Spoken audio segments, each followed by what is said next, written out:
When the stagecoach door creaked open in Silver Creek that fateful autumn day, Caleb Boon's 15 years of solitude were about to end in the most shocking way imaginable. He'd ordered a bride through careful correspondence, expecting a mature widow to share his mountain life. Instead, a trembling, overweight teenage girl stumbled into the dust, and the crowd's cruel laughter echoed through the valley. What happened next would challenge everything this virgin mountain man thought he knew about love, dignity, and the courage it takes to stand against a world determined to break you. Stay with me until the end of this incredible story, and please comment which city you're watching from, so I can see how far my stories have traveled across the world. The September wind carried the scent of pine and impending change through the Colorado mountains. As Caleb Boon stood at the edge of Silver Creek's main street, his weathered hands trembling against his thighs. At 33, he was a man carved from the wilderness itself. Broad shoulders that had felled countless trees, calloused palms that knew the weight of an axe better than the touch of another human being, and eyes the color of storm clouds that had seen too many lonely sunsets. 15 years. 15 goddamn years since he'd last shared a meal with another soul, since he'd heard laughter echo through his cabin, since he'd felt the warmth of companionship chase away the mountain cold. The isolation had been his choice, initially a young man's decision to escape the suffocating expectations of civilized society. But somewhere between his 20th and 30th birthday choice had calcified into habit, and habit had hardened into a prison of his own making. The stagecoach was late. Caleb pulled the well-worn letter from his coat pocket, the paper soft from countless readings. Mrs. Margaret Whitfield's careful script promised a mature woman of good character, experienced in household management, seeking security and companionship. She was 38, widowed, and according to her photograph, possessed of a pleasant face framed by sensible brown hair. Not beautiful, perhaps, but kind-looking. That's all he dared hope for kindness. "You sure she's coming, Caleb?" called out Jim Morrison from the mercantile porch, his voice carrying that particular mixture of curiosity and mockery that small-town folks reserved for their most peculiar residents. "Maybe she took one look at that photograph you sent and decided mountain living ain't for her." A chorus of chuckles rippled through the gathering crowd. News traveled fast in Silver Creek, and the arrival of the hermit's mail-order bride had drawn spectators like flies to honey. Caleb's jaw tightened, but he said nothing. He'd endured worse than their jokes over the years. "Now, Jim," chided Mrs. Henderson, the preacher's wife, though her own eyes sparkled with barely concealed amusement. "The man's trying to better his situation. We should be Christian about it." "Christian," muttered old Pete Hawkins, spitting tobacco juice into the dust. "What's Christian about a man living like a wild animal for 15 years, then trying to buy himself a wife?" Caleb's face burned, but he kept his gaze fixed on the mountain pass where the road curved out of sight. He'd known this would be difficult, knew that his re-entry into civilization would come with a price.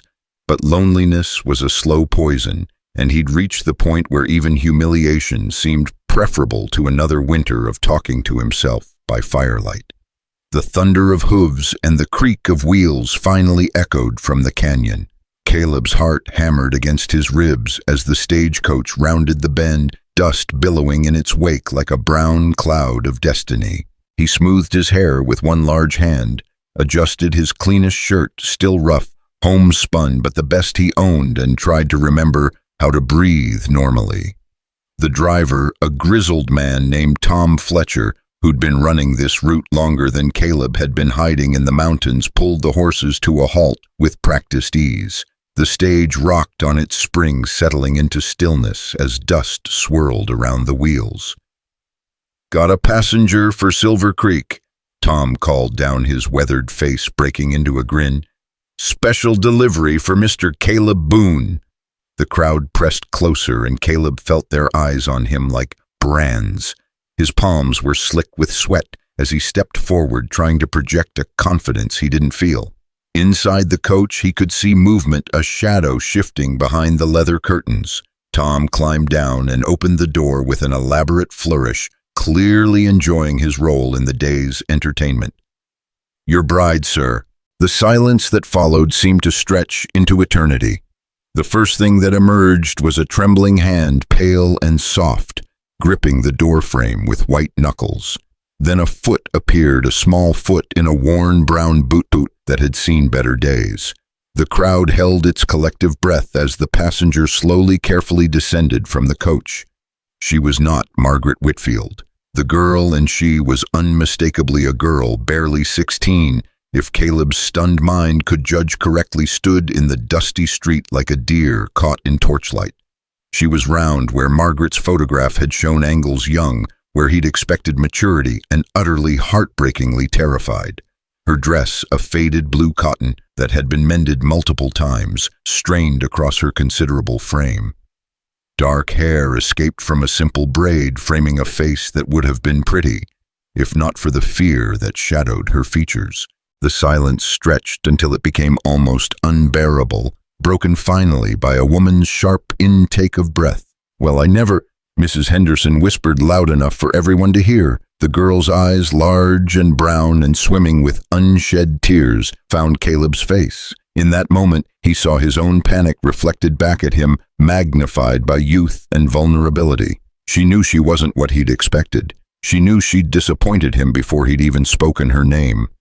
"There must be some mistake," Caleb said, his voice rougher than he'd intended.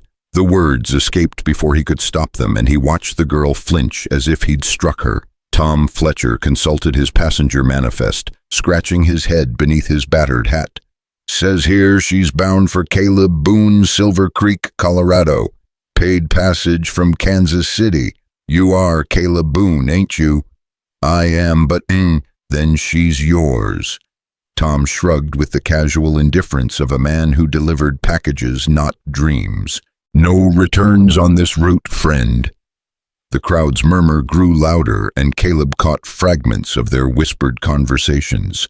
"Not even a woman yet. Poor thing looks half-starved despite her size. What kind of family sends away a child like that? The hermit's got himself a fine mess now." The girl's face crumpled, and Caleb realized with horror that she was about to cry. Here, in front of everyone, she was going to break down, and their humiliation would be complete. He could already see the story spreading through the territory. The crazy mountain man and his child bride, the laughingstock of Silver Creek. But then something unexpected happened. The girl squared her shoulders, lifted her chin, and spoke in a voice that shook but didn't break. "I'm Lydia Parker. I suppose you were expecting someone else." Her courage, fragile but real, cut through Caleb's shock like a knife. This wasn't her fault. Whatever mix-up had brought her here instead of Margaret Whitfield, this girl was as much a victim as he was. And she was standing there facing down a crowd of strangers with more dignity than he was managing. "Miss Parker," he said, his voice gentler now, "I'm Caleb Boon." He extended his hand, and after a moment's hesitation, she took it. Her fingers were soft and cold, and they trembled in his calloused palm. The crowd watched this exchange with the fascination of spectators at a particularly dramatic play. "Well, ain't this something?" drawled a voice from the back of the crowd. Caleb didn't need to turn to recognize the speaker, Buck Crawford, the town drunk and meanest son of a bitch in 3 counties. "The virgin hermit's got himself a baby wife. She don't look like much, does she? Bit young, bit fat, bit scared. What you planning to do with her, Caleb? Keep her in your cabin like a pet?" Laughter erupted from the crowd, cruel and sharp. Lydia's face went white, then red, then white again. Her hand tightened in Caleb's, and he felt her entire body begin to shake. Something primal and protective roared to life in Caleb's chest. He'd endured 15 years of their mockery, accepted it as the price of his isolation. But this girl, this frightened, brave girl, didn't deserve their cruelty. "That's enough." His voice cut through the laughter like thunder, low and dangerous. The crowd fell silent, suddenly remembering that the hermit was also a man who could split logs with his bare hands and had once fought off 3 mountain lions with nothing but a hunting knife. Caleb stepped closer to Lydia, creating a protective barrier between her and the crowd. Miss Parker has traveled a long way to be here. She deserves respect, not your crude remarks. Oh, respect, Buck sneered, emboldened by the attention. That's rich coming from a man who's been living like a wild animal. What do you know about respect? What do you know about anything? You can't even tell the difference between a woman and a— Finish that sentence, Caleb said quietly, and I'll finish you. The threat hung in the air like smoke. Buck's bravado wavered as he remembered exactly who he was baiting. Caleb Boon might be strange, might be isolated, but he was also 6 feet of solid muscle and 15 years of pent-up rage. The drunk wisely decided that discretion was the better part of valor and melted back into the crowd. Now, Caleb said, his voice returning to normal volume but retaining its edge. Miss Parker and I have business to discuss. I suggest you all find something more interesting to occupy your time. The crowd began to disperse, disappointed at being denied a more dramatic confrontation. Mrs. Henderson lingered, clearly torn between curiosity and propriety, but even she eventually retreated to her husband's side. Soon, only Caleb and Lydia remained in the dusty street, with Tom Fletcher waiting nearby to see if he'd be taking any passengers back down the mountain. Miss Parker, Caleb said, turning to face her fully, there's obviously been some kind of mistake. I was expecting someone else, someone older. Lydia nodded, her eyes downcast. I know, Mrs. Whitfield couldn't come. She changed her mind at the last minute. Found herself a suitor closer to home, I suppose. The marriage broker said I could take her place, that you wouldn't mind, that you just needed someone to keep house and provide companionship, and you agreed to marry a complete stranger. Her laugh was bitter, small, and heartbreaking. What choice did I have? My stepfather was going to— he was planning to— She stopped, swallowed hard, and started again. Let's just say marriage to a stranger seemed preferable to staying where I was. Caleb studied her face, noting the way she avoided his eyes, the defensive set of her shoulders, the carefully controlled tremor in her voice. He'd lived alone for 15 years, but he wasn't blind to the ways the world could hurt young women, especially young women with nowhere to go and no one to protect them. How old are you? He asked. 16. Old enough to marry if that's what you're worried about. That's not— He stopped, ran a hand through his hair, and tried to think clearly.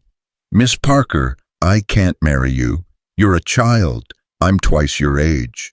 I'm not a child, she said, finally meeting his eyes. There was steel beneath the fear, a determination that surprised him. I've been working since I was 8 years old, taking care of my mother before she died, managing my stepfather's house after he remarried.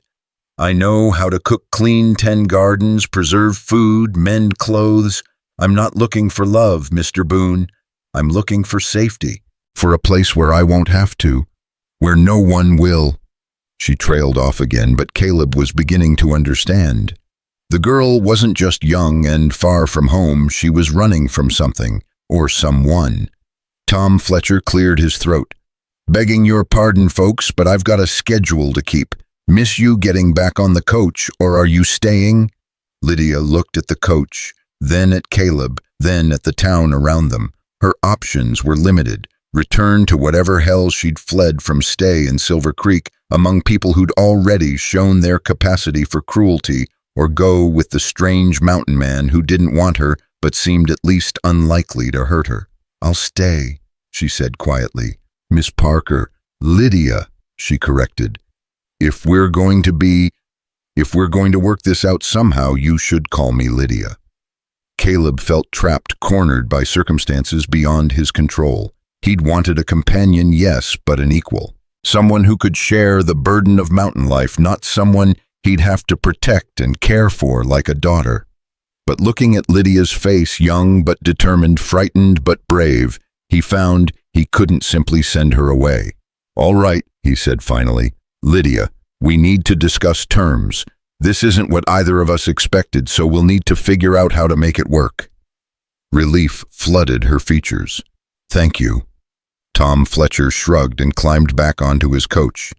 Your funeral, both of you. Though I got to say, you're braver than you look, miss. Takes guts to follow a stranger into the mountains. As the stagecoach pulled away, Caleb and Lydia stood facing each other in the settling dust. The afternoon sun slanted through the mountain peaks, painting everything in shades of gold and amber. Somewhere in the distance, a church bell tolled the hour. My cabin's about 5 miles up the mountain, Caleb said. It's a hard walk, especially in those shoes. Are you sure you're up for it? Lydia looked down at her worn boots, then back at him. I've walked further in worse shoes. Lead the way, Mr. Boon. Caleb, he said, surprising himself. If we're going to work this out, you should call me Caleb. They collected her single carpet bag from where Tom had dropped it, pitifully small for containing someone's entire life, and began the trek up the mountain path. The trail was rough-carved more by animal hooves and weather than human design, but Lydia kept pace without complaint. For the first mile they walked in silence. The only sounds were their footsteps on the rocky path, the whisper of wind through pine needles, and the distant call of a hawk circling overhead.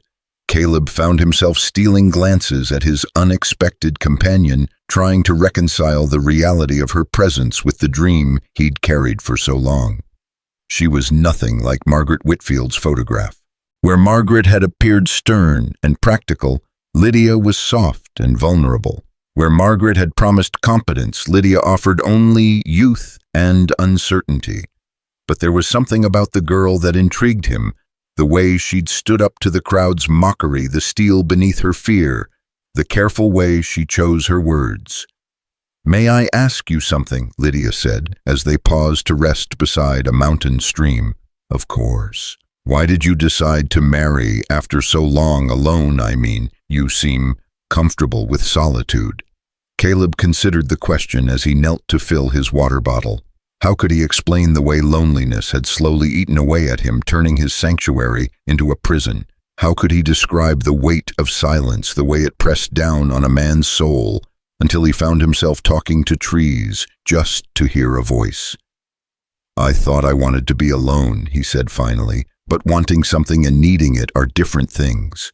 A man wasn't meant to live like an island. We're social creatures, even those of us who pretend otherwise. And you thought a wife would solve that. I thought a partner might, someone to share the work, the meals, the simple daily business of being human. He paused, then added, I suppose that sounds selfish. No, Lydia said softly. It sounds lonely. They resumed their climb, and as the afternoon wore on, Lydia began to lag. Her face grew flushed and her breathing became labored. Caleb slowed his pace, then stopped altogether when he noticed her limping.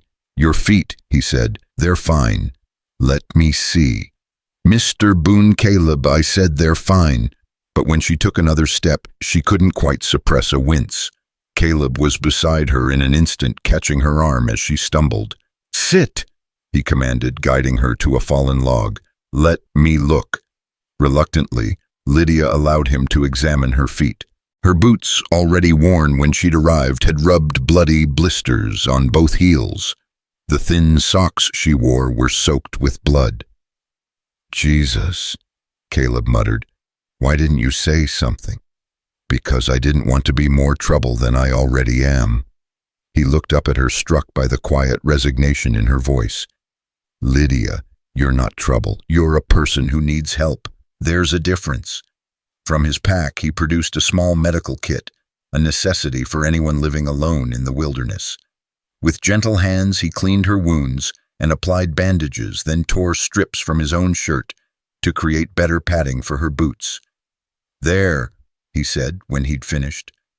That should help, but we'll need to get you proper boots when we reach the cabin. These won't last another week on mountain trails. I don't have money for new boots. We'll figure something out. As they climbed higher, the conversation turned to practical matters. Caleb described his cabin, his daily routines, the challenges of mountain life. Lydia talked about her domestic skills, her experiences managing a household, her willingness to learn whatever he could teach her. "I'm not afraid of work," she said as they navigated a particularly steep section of trail. "I've been working most of my life. I just need to know what's expected of me." "Expected?" Caleb paused to help her over a fallen tree. "I suppose I expected a partner, someone to share responsibilities with, not to take orders from me. But you're the man. You're the one with property, with knowledge of how to survive here. It makes sense that you'd be in charge." "Does it?" Caleb found himself genuinely curious about her perspective. "Where you come from is that how marriages work. The man gives orders, the woman obeys." Lydia was quiet for a long moment. "Where I come from," she said finally, "women don't have many choices. You marry whoever will have you, and you make the best of it. If you're lucky, your husband isn't cruel. If you're very lucky, he might even be kind. And what did you hope for when you agreed to marry me? Kindness," she said simply. "Just kindness." The simplicity of her request struck Caleb like a physical blow. She wasn't asking for love, for passion, for romance. She was asking for the most basic human decency, as if even that was more than she dared expect. "Lydia," he said, stopping in the middle of the trail to face her, "I want to be very clear about something. Whatever arrangement we work out, however we decide to handle this situation, you will be treated with respect in my home. You will be safe, and you will never ever have to fear that I'll hurt you or force myself on you. Do you understand?" Her eyes filled with tears, and for a moment Caleb thought he'd said something wrong, but then she nodded, and he realized the tears were relief. "Thank you," she whispered. They reached the cabin just as the sun began to set behind the western peaks. Caleb had built it himself over the course of several years, expanding and improving it as his skills developed. It wasn't large, 2 rooms, a loft, and a covered porch, but it was solid and weatherproof, with a stone chimney that drew cleanly and windows that let in the mountain light. Lydia stopped at the edge of the clearing, taking in the sight of what might become her new home, and the cabin sat nestled among towering pines, with a vegetable garden on one side and a small barn on the other. A creek ran nearby, its water catching the last rays of sunlight. "It's beautiful," she said, and Caleb heard genuine appreciation in her voice. "It's isolated," he warned. "The nearest neighbor is 10 miles down the mountain. In winter, we might not see another soul for months." "After where I've been," Lydia said, "isolation sounds like paradise." Inside the cabin was spartanly furnished but clean. A large stone fireplace dominated one wall, with a simple kitchen area nearby. The main room held a table and 2 chairs built by Caleb's own hands. Through an open doorway, Lydia could see a bedroom with a single bed. "You'll take the bedroom," Caleb said, setting down her carpet bag. "I'll sleep in the loft." "I couldn't take your bed. I can sleep anywhere. A blanket by the fire would be fine." "The bedroom is yours," he said firmly. "I won't have it any other way." While Caleb built up the fire and started preparations for dinner, Lydia explored her new surroundings. She ran her fingers over the smooth wood of the table, examined the careful craftsmanship of the chairs, studied the well-organized kitchen with its cast-iron stove and neat rows of preserved foods. "You built all this yourself?" she asked. "Most of it. The stove I had hauled up from Denver nearly broke my back getting it up the mountain trail. It's wonderful, like something from a fairy tale." Caleb glanced at her, struck by the wonder in her voice. When had he stopped seeing the beauty of this place? When had his home become just a shelter, his carefully crafted furniture just functional objects? Seeing it through Lydia's eyes, he began to remember why he'd chosen this life, this place. Dinner was simple venison stew from his larder, fresh bread he'd baked that morning, vegetables from his garden. They ate in companionable silence, the only sounds the crackling of the fire and the wind in the pines outside. "Tomorrow," Caleb said as they finished their meal, "we'll need to discuss our arrangement more thoroughly, figure out how to make this work for both of us." "All right. And Lydia, Whatever we decide, whatever arrangement we come to, I want you to know that you have a place here for as long as you need it, no matter what." She looked up at him, her eyes bright with unshed tears. "Why are you being so kind to me?" The question caught him off guard. "Why wouldn't I be? Because I'm not what you wanted. Because I'm young and fat and scared and completely useless to you." "You're none of those things," Caleb said firmly. "You're young, yes, but you're also brave. It took courage to leave everything you knew and travel across the country to start a new life. You're frightened, which is understandable given your circumstances, but useless." He shook his head. "I've watched you today, Lydia. You kept up on a difficult trail despite painful blisters. You faced down a hostile crowd with dignity. You've been polite and thoughtful and helpful despite being thrust into an impossible situation. Those aren't the actions of a useless person." "But I'm not Margaret Whitfield."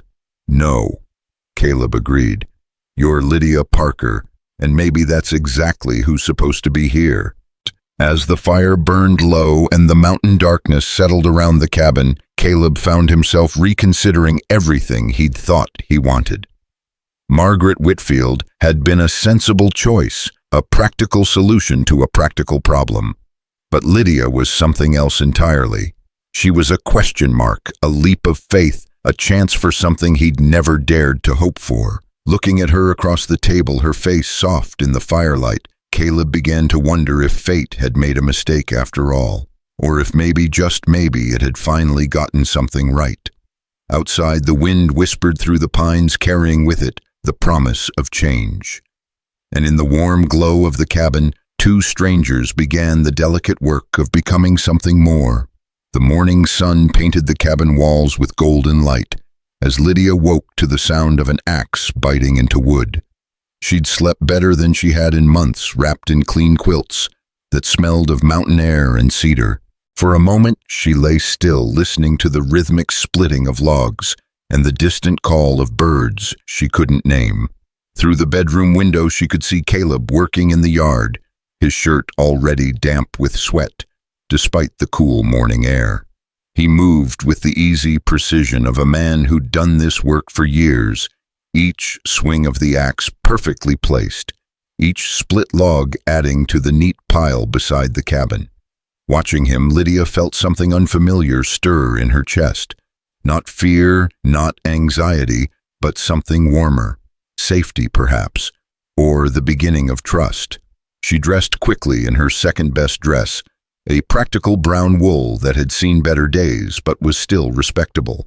In the kitchen, she found coffee already brewed and bacon keeping warm on the stove. A note in Caleb's careful handwriting lay beside her plate. "Didn't want to wake you. Help yourself to breakfast. We'll talk when I finish the morning chores." The simple thoughtfulness of it brought tears to her eyes. When had anyone last considered her comfort? When had someone prepared food for her instead of demanding she prepare it for them? She ate slowly, savoring both the meal and the peace that came with it. Through the window, she watched Caleb move from chopping wood to feeding the animals in his small barn. He had 2 horses, a milk cow, and a handful of chickens that scattered around his feet as he scattered grain. The sight was so domestic, so normal, that it made her chest ache with longing. When he came in for his own breakfast, his hair was tousled and his face flushed from exertion. "Sleep well?" he asked, settling across from her at the table. "Better than I have in years," she admitted. "Thank you for the breakfast. I should have been up earlier to cook for you." "Lydia," he said gently, "you're not a servant here. You don't owe me labor in exchange for shelter." "Then what do I owe you?" The question hung between them, loaded with implications neither was quite ready to explore.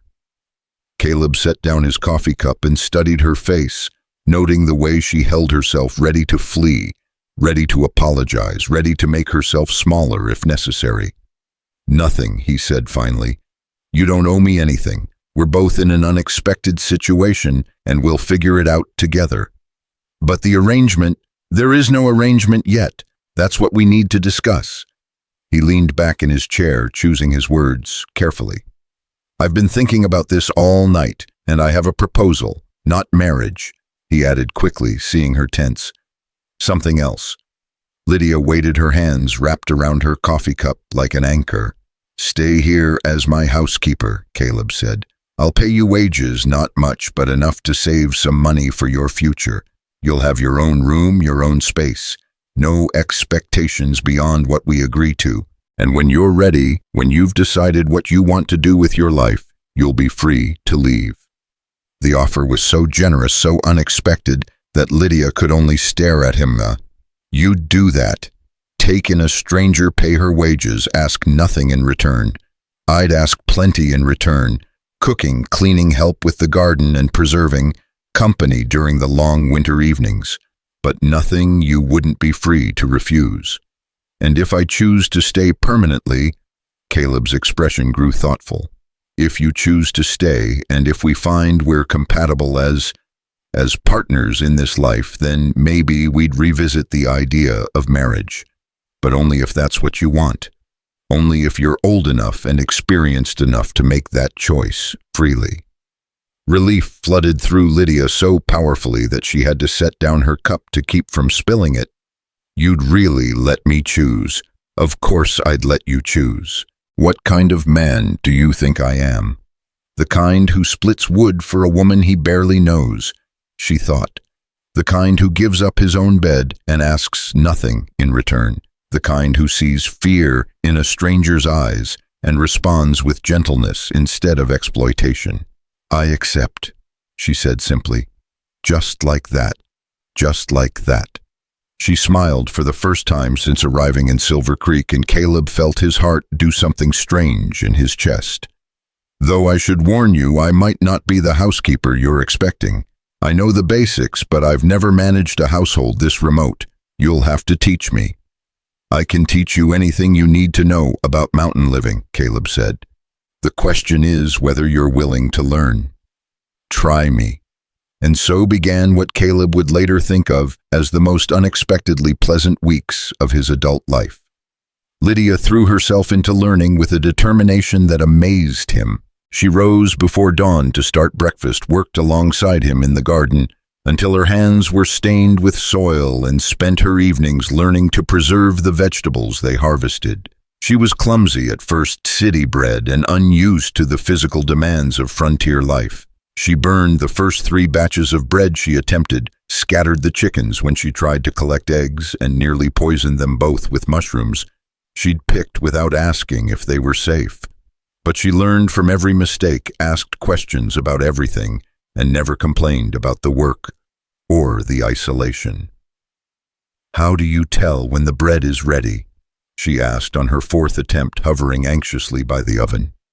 Listen, Caleb said, tapping the golden loaf with his knuckle. Hear that hollow sound? That means it's done. And if it sounds dull, then it needs more time. He watched her carefully note this information the same way she'd cataloged every lesson he'd taught her. You don't have to write everything down, you know. Cooking is as much about feel as it is about rules. I don't want to forget anything, Lydia said seriously. This is important. Bread is important. No. She looked up at him, her eyes bright with purpose. Being useful is important. Being someone you're glad to have around instead of someone you're stuck with. The comment revealed more about her past than hours of direct questions might have. Caleb made a mental note to be more generous with his praise, more explicit about his appreciation for her efforts.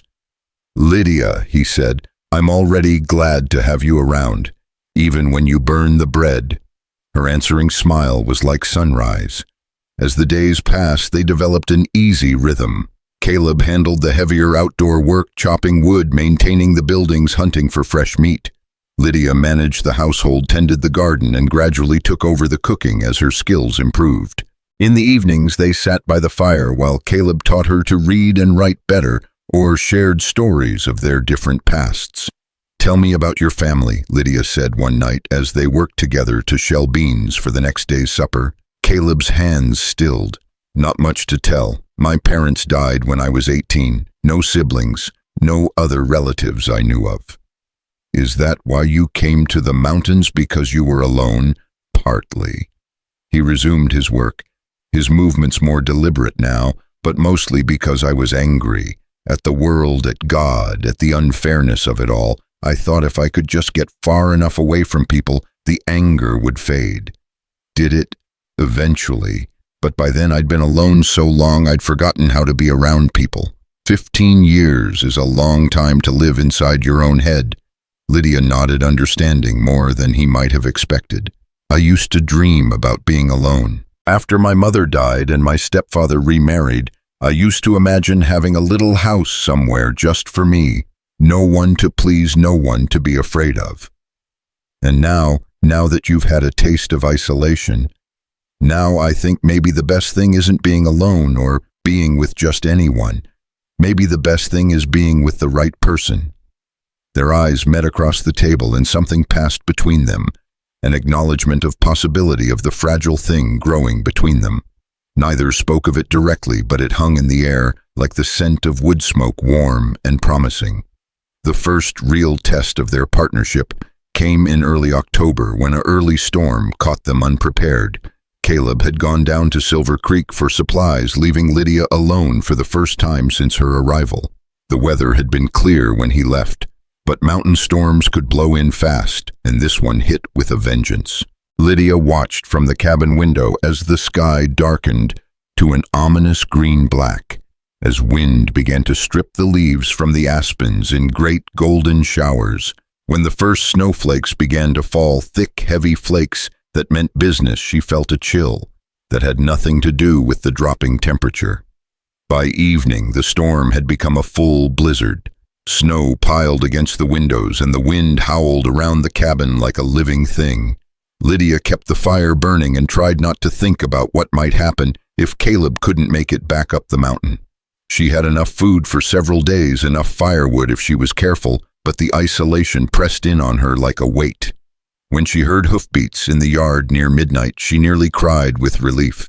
She flung open the door to find Caleb leading his horse through the swirling snow, his coat and hat white with accumulated ice. "Thank God," she said, helping him strip off his frozen outer clothes. "I was so worried." "Had to take shelter in Morrison's barn," he said through chattering teeth. "Storm came up too fast to make it home safely." She helped him to the fire, brought him hot coffee and dry clothes, fussed over him until he caught her hands and stilled them. "I'm fine, Lydia, but thank you for taking care of things here. I didn't do anything special, just kept the fire going and tried not to panic. You stayed calm in your first mountain storm alone in an isolated cabin. That's not nothing. That's exactly what a mountain woman would do." The phrase mountain woman sent a warm glow through her chest. She was becoming something new here, something stronger than the frightened girl who'd stepped off the stagecoach. November brought more challenges. A pack of wolves killed one of Caleb's chickens, and they spent several tense nights taking turns on watch rifles across their laps. Lydia proved surprisingly steady with a gun, despite never having handled one before coming to the mountains. "You're a natural," Caleb said, watching her put 3 shots in a tight group on the target he'd set up. "Good eye, steady hands." "My stepfather never let me near his guns," Lydia said, lowering the rifle. "Said women with weapons were dangerous." He wasn't wrong about that. Caleb's grin was wolfish. "Women with weapons are dangerous. To wolves, to men who'd hurt them, to anyone who threatens what they want to protect." The idea that she might be someone who could protect instead of just being protected was intoxicating. Lydia found herself standing straighter, speaking more confidently, taking up space in ways she'd never dared before. Their easy partnership faced its first real strain when Tom Fletcher brought news from town. He arrived on a cold December morning, stamping snow off his boots and accepting gratefully the hot coffee Lydia pressed into his hands. "Thought you folks should know," he said, settling beside their fire. "There's been talk in town about your situation here." Caleb's expression darkened. "What kind of talk?" "The uncharitable kind. Some folks saying it ain't proper an unmarried man and woman living together like this. Buck Crawford's been particularly vocal about it, spreading stories about what you might be doing up here." Lydia felt her face burn with shame and anger. What business is it of theirs? None at all, miss, in my opinion. But you know how people talk, especially in a small town where excitement is scarce. Tom shifted uncomfortably. There's also been a stranger asking questions. Well-dressed fellow arrived last week. Says he's looking for a runaway girl about your age and description. The blood drained from Lydia's face. Caleb was on his feet instantly, every protective instinct blazing to life. What kind of questions? He asked, his voice deadly quiet. About young women who might have passed through on the stage. About where they might have gone, who they might be staying with. He's offering a reward for information. Lydia's hands began to shake. Did he give a name, say who he was? Called himself Dillard. Said he was a business associate of the girl's family, had legal papers giving him authority to bring her home. Dillard. The name fell from Lydia's lips like a curse. Samuel Dillard. You know him? Caleb asked. He's my stepfather's associate. They have business dealings together, unsavory ones. She looked up at Caleb with terror in her eyes. If he's here, it means my stepfather sent him.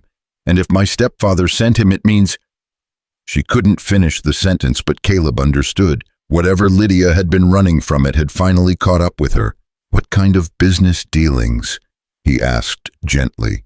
Lydia's voice dropped to barely above a whisper. The kind where young women are considered collateral. The words hit Caleb like a physical blow.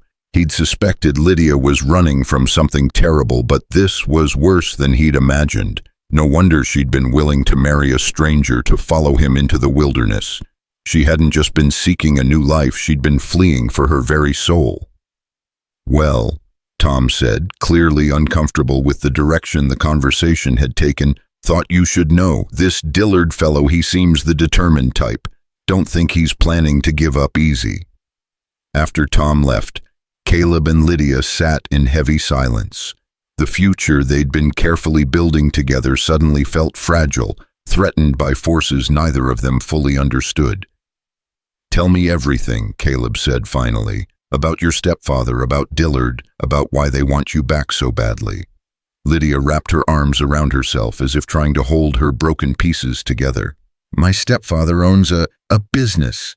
He calls it a boarding house for travelers, but it's not really that. It's a place where men pay for company. Female company. A brothel. Yes, after my mother died, he remarried quickly. His new wife brought her own ideas about how to make the business more profitable. They started looking at me differently, talking about my potential value when I came of age. Caleb's hands clenched into fists. They were planning to sell you. Not sell, lease. Dillard handles the financial arrangements for several such establishments across the territory.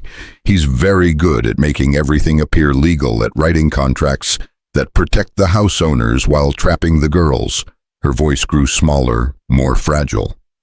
On my 16th birthday, they told me I could either sign Dillard's contract willingly or they'd find other ways to ensure my cooperation. So you ran.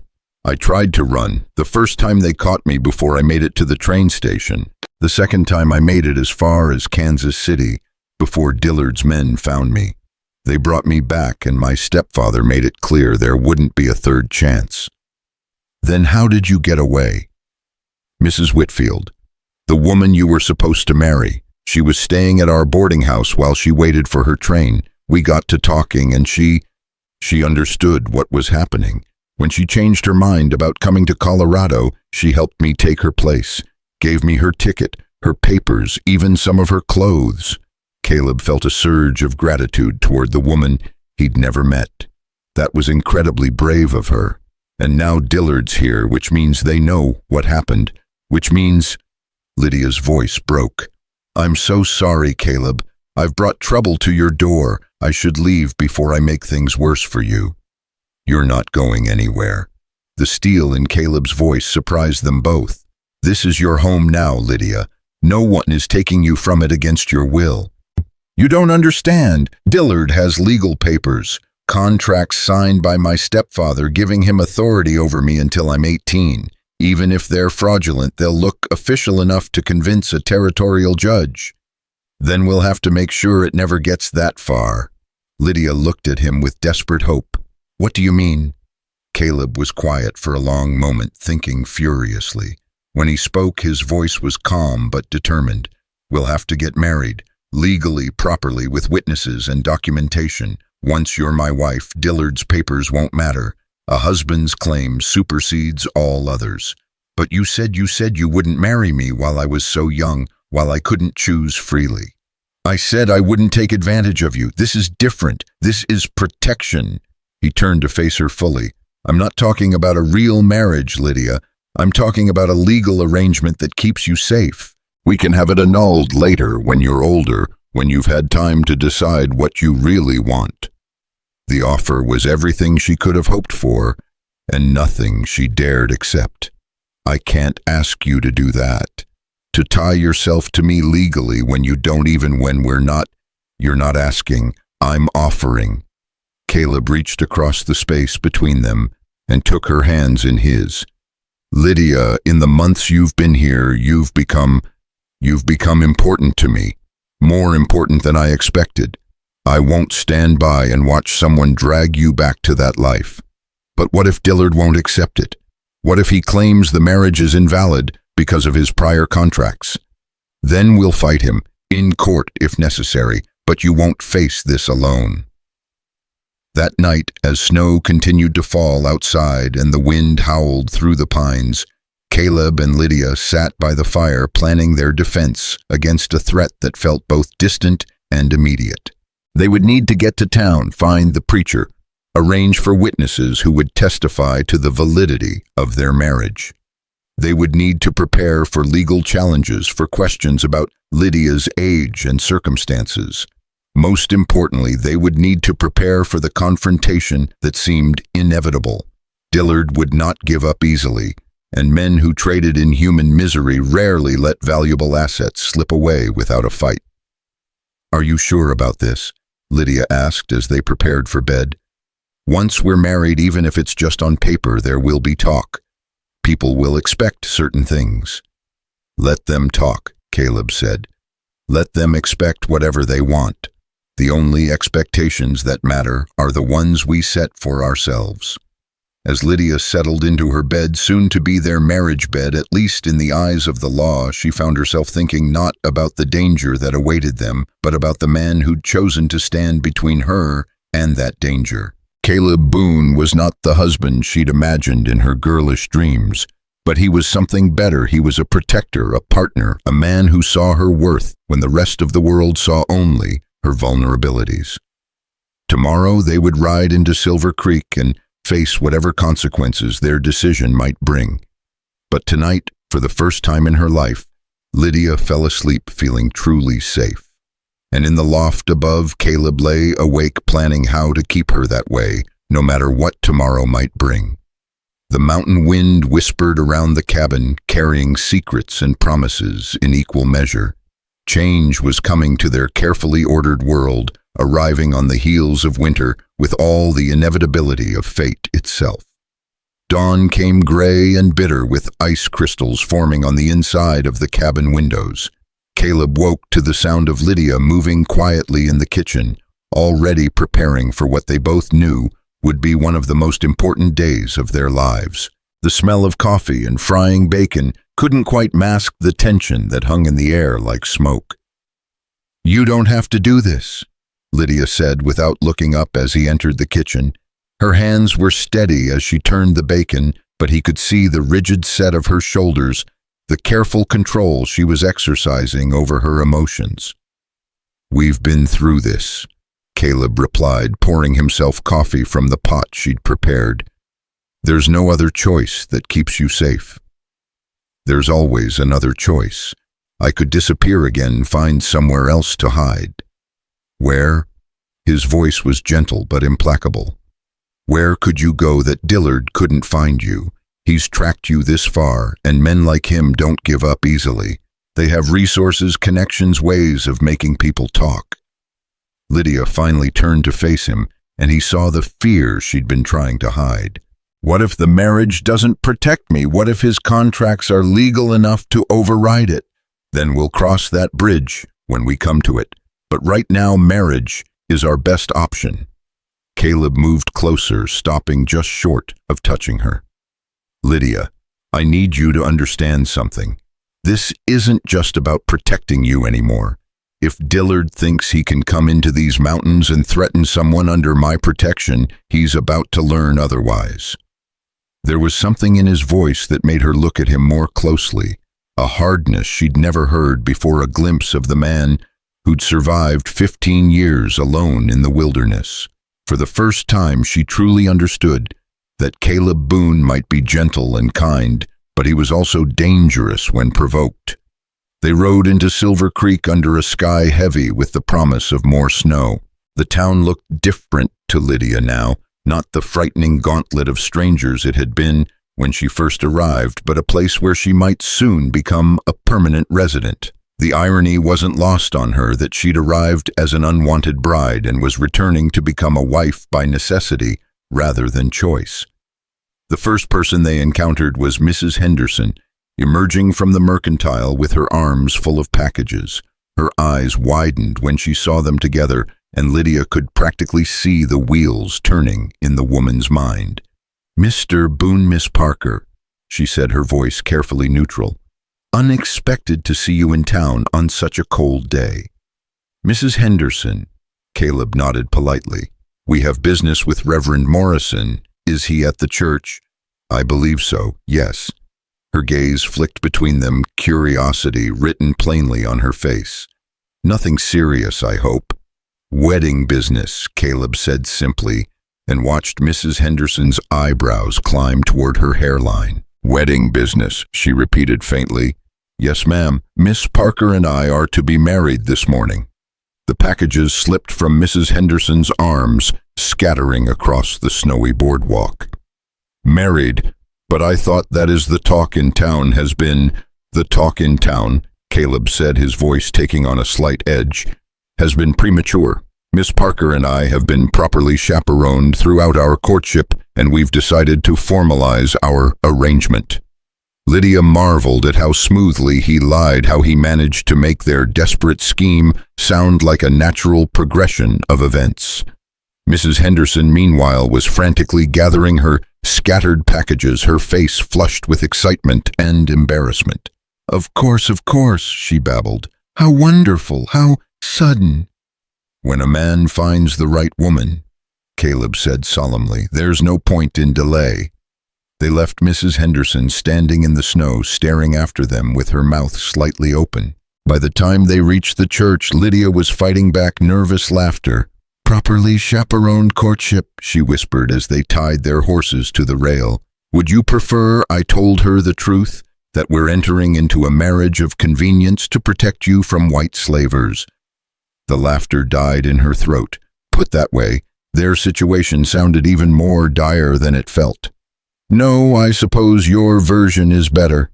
Reverend Morrison was indeed at the church, polishing the wooden pews with the dedication of a man who had little else to occupy his time.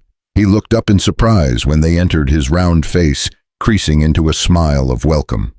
"Mr. Boon, what brings you to town on such a bitter day? And Miss Parker, how lovely to see you again." "Reverend," Caleb said, removing his hat, "we've come to ask if you'd perform a marriage ceremony for us." Morrison's polishing cloth stilled in his hands. "A marriage ceremony today?" "If possible, yes, sir." "Well, this is rather sudden, isn't it?" Morrison set down his cloth and approached them, his expression a mixture of pleasure and concern. "I understood that Miss Parker was quite young."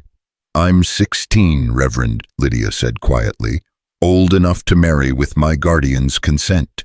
"And do you have such consent?" Caleb and Lydia exchanged a quick glance. They'd prepared for this question, though neither relished having to lie to a man of God. "Miss Parker's parents are deceased," Caleb said carefully. "Her remaining family has given their blessing to the match." It wasn't entirely untrue. Mrs. Whitfield, who'd helped her escape, could arguably be considered family of sorts. Morrison seemed to sense there was more to the story, but he was too polite to press for details. "Very well," he said finally, "but I'll need witnesses. Church law requires at least 2. "We can find witnesses," Caleb said, though privately he wondered who in Silver Creek would be willing to stand up for them. Most of the townsfolk viewed him as an oddity at best, and Lydia was still largely unknown to them. "Actually," Morrison said, brightening, "this might work out perfectly. The Hendersons were planning to stop by this morning to discuss the Christmas service. I'm sure they'd be honored to witness your ceremony." As if summoned by his words, the church door opened to admit Pastor Henderson and his wife, both of them red-cheeked from the cold and buzzing with obvious excitement. Mrs. Henderson had clearly wasted no time in spreading the news. "Caleb, Lydia," Pastor Henderson boomed, his voice echoing in the small church. "Margaret tells me congratulations are in order." "Thank you, Pastor," Caleb replied evenly. "We were hoping you and Mrs. Henderson might serve as witnesses to our ceremony." "It would be our pleasure, Mrs." Henderson said, practically vibrating with delight. "Oh, how romantic. A winter wedding, just the 2 of you, so intimate and sweet." Lydia caught Caleb's eye and saw her own bemusement reflected there. If Mrs. Henderson only knew the true circumstances of their romantic wedding, she might be less enthusiastic. Reverend Morrison opened his prayer book and gestured for them to stand before the simple wooden altar. "Shall we begin then?" The ceremony was brief and businesslike, nothing like the elaborate weddings Lydia had occasionally glimpsed in Kansas City. Morrison spoke the traditional words about love, honor, and cherishing, while the Hendersons watched with rapt attention, and Lydia tried not to think about how surreal the entire situation was. When Morrison asked if she took Caleb to be her lawfully wedded husband, Lydia's voice came out stronger than she'd expected. "I do." When Caleb was asked the same question, he looked directly into her eyes as he answered, and something in his expression made her heartbeat quicken. "I do. By the power vested in me by the territory of Colorado, I now pronounce you husband and wife. You may kiss the bride." The moment stretched between them awkward and charged with uncertainty. They hadn't discussed this part, hadn't prepared for the physical intimacy that even a marriage of convenience would require in public.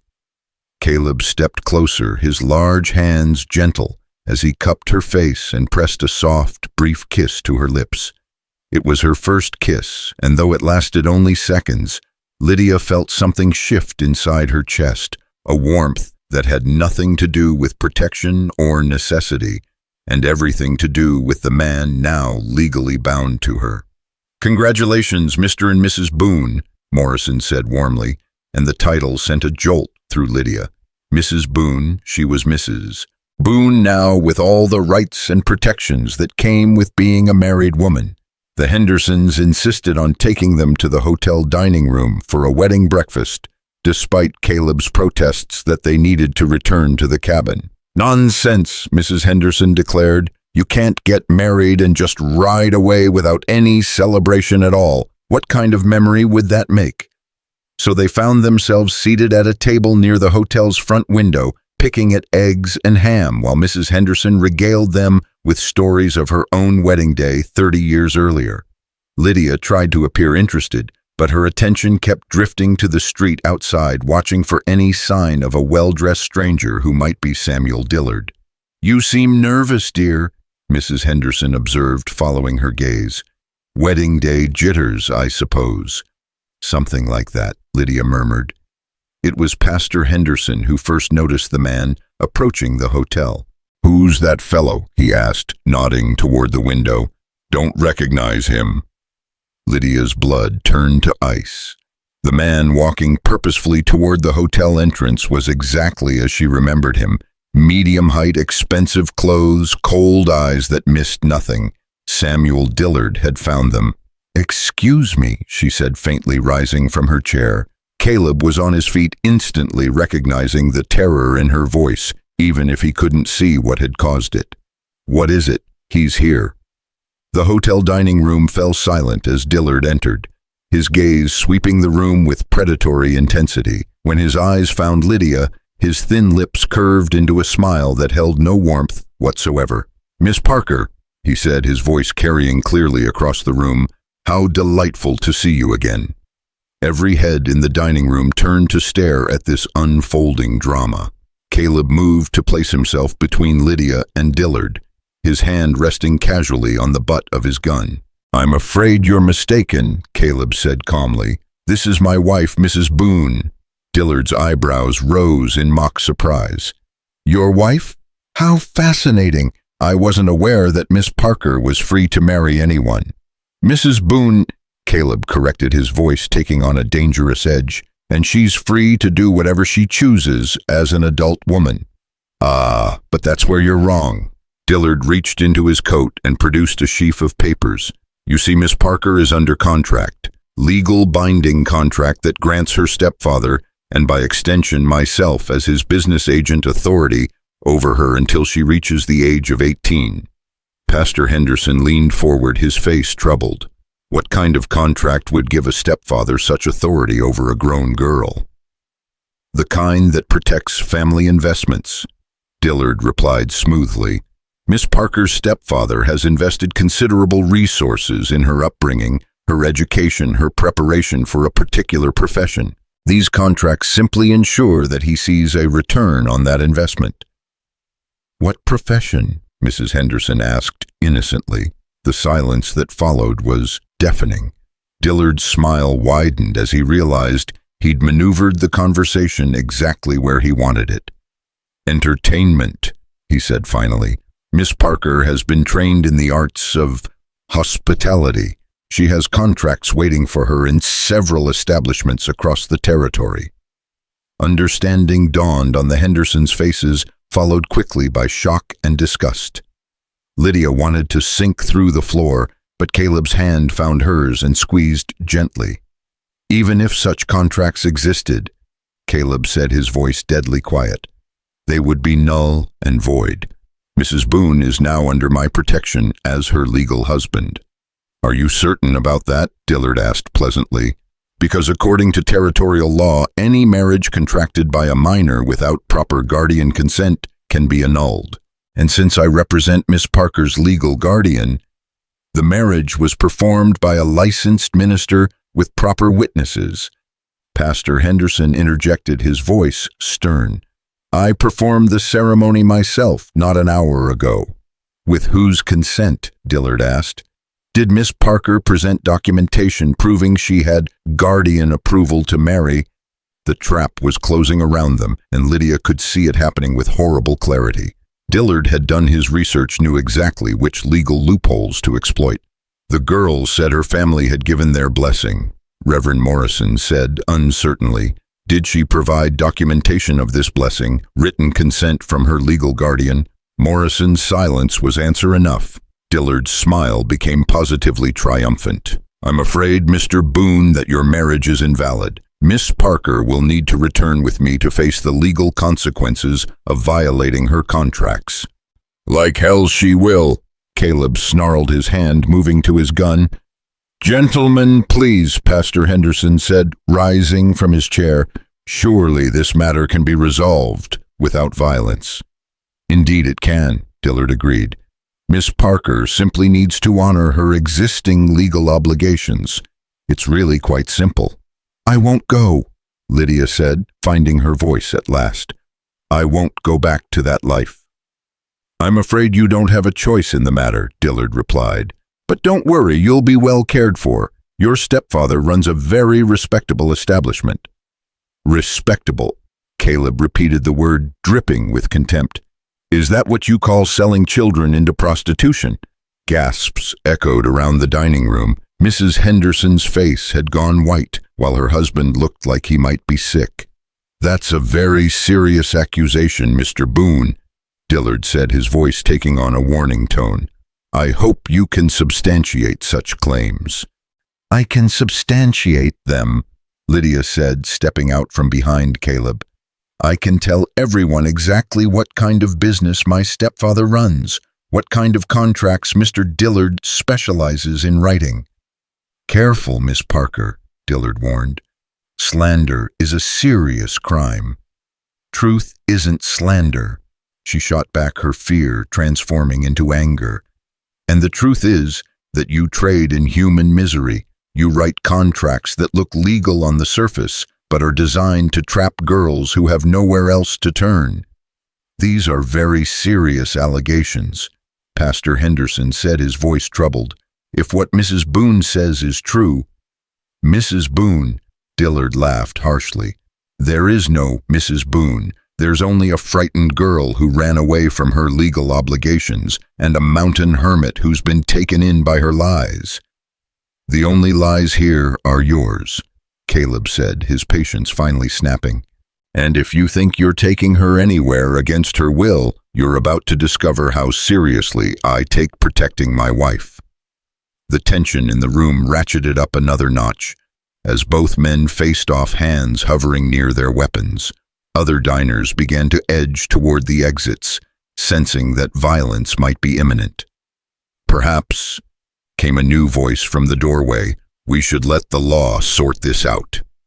All heads turned to see Sheriff Bradley entering the dining room, his weathered face grave as he took in the scene before him. Behind him stood two deputies, their hands resting casually on their gun butts. Sheriff, Dillard said, immediately switching to a more conciliatory tone. Perfect timing. I was just explaining to these folks that Miss Parker here needs to return with me to Kansas to face her legal obligations. Is that so? Bradley's eyes moved from Dillard to Caleb to Lydia, weighing what he saw. And what exactly are these legal obligations? Dillard produced his papers again, handing them to the sheriff with confidence. Contracts signed by her legal guardian giving me authority to retrieve her and return her to her family. Bradley examined the documents carefully, his expression unreadable. These look official enough, he said finally. Though I'm not a lawyer, this might need to go before Judge Hammond for a proper ruling.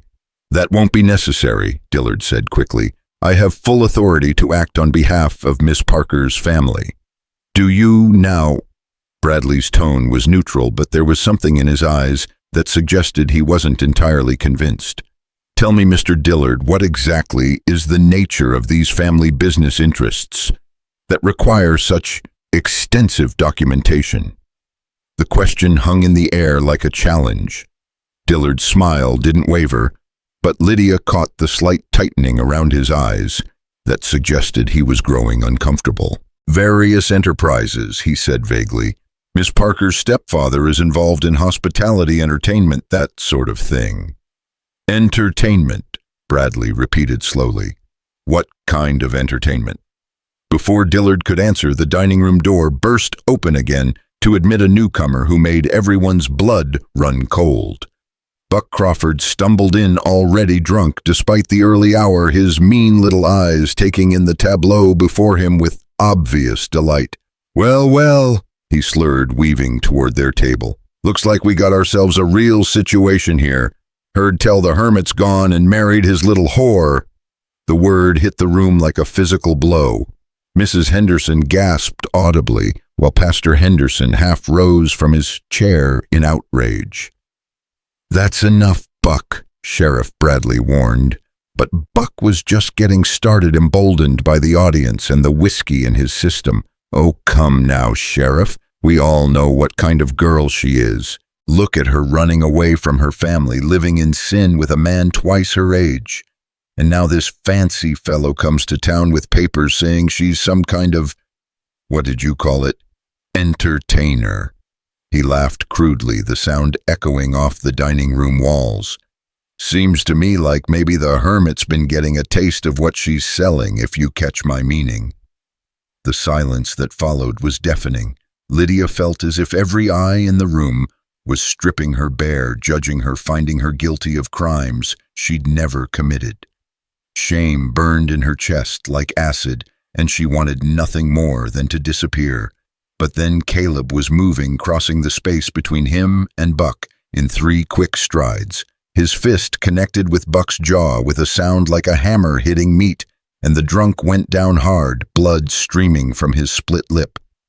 Anyone else want to insult my wife? Caleb asked conversationally, standing over Buck's prone form. The dining room erupted into chaos.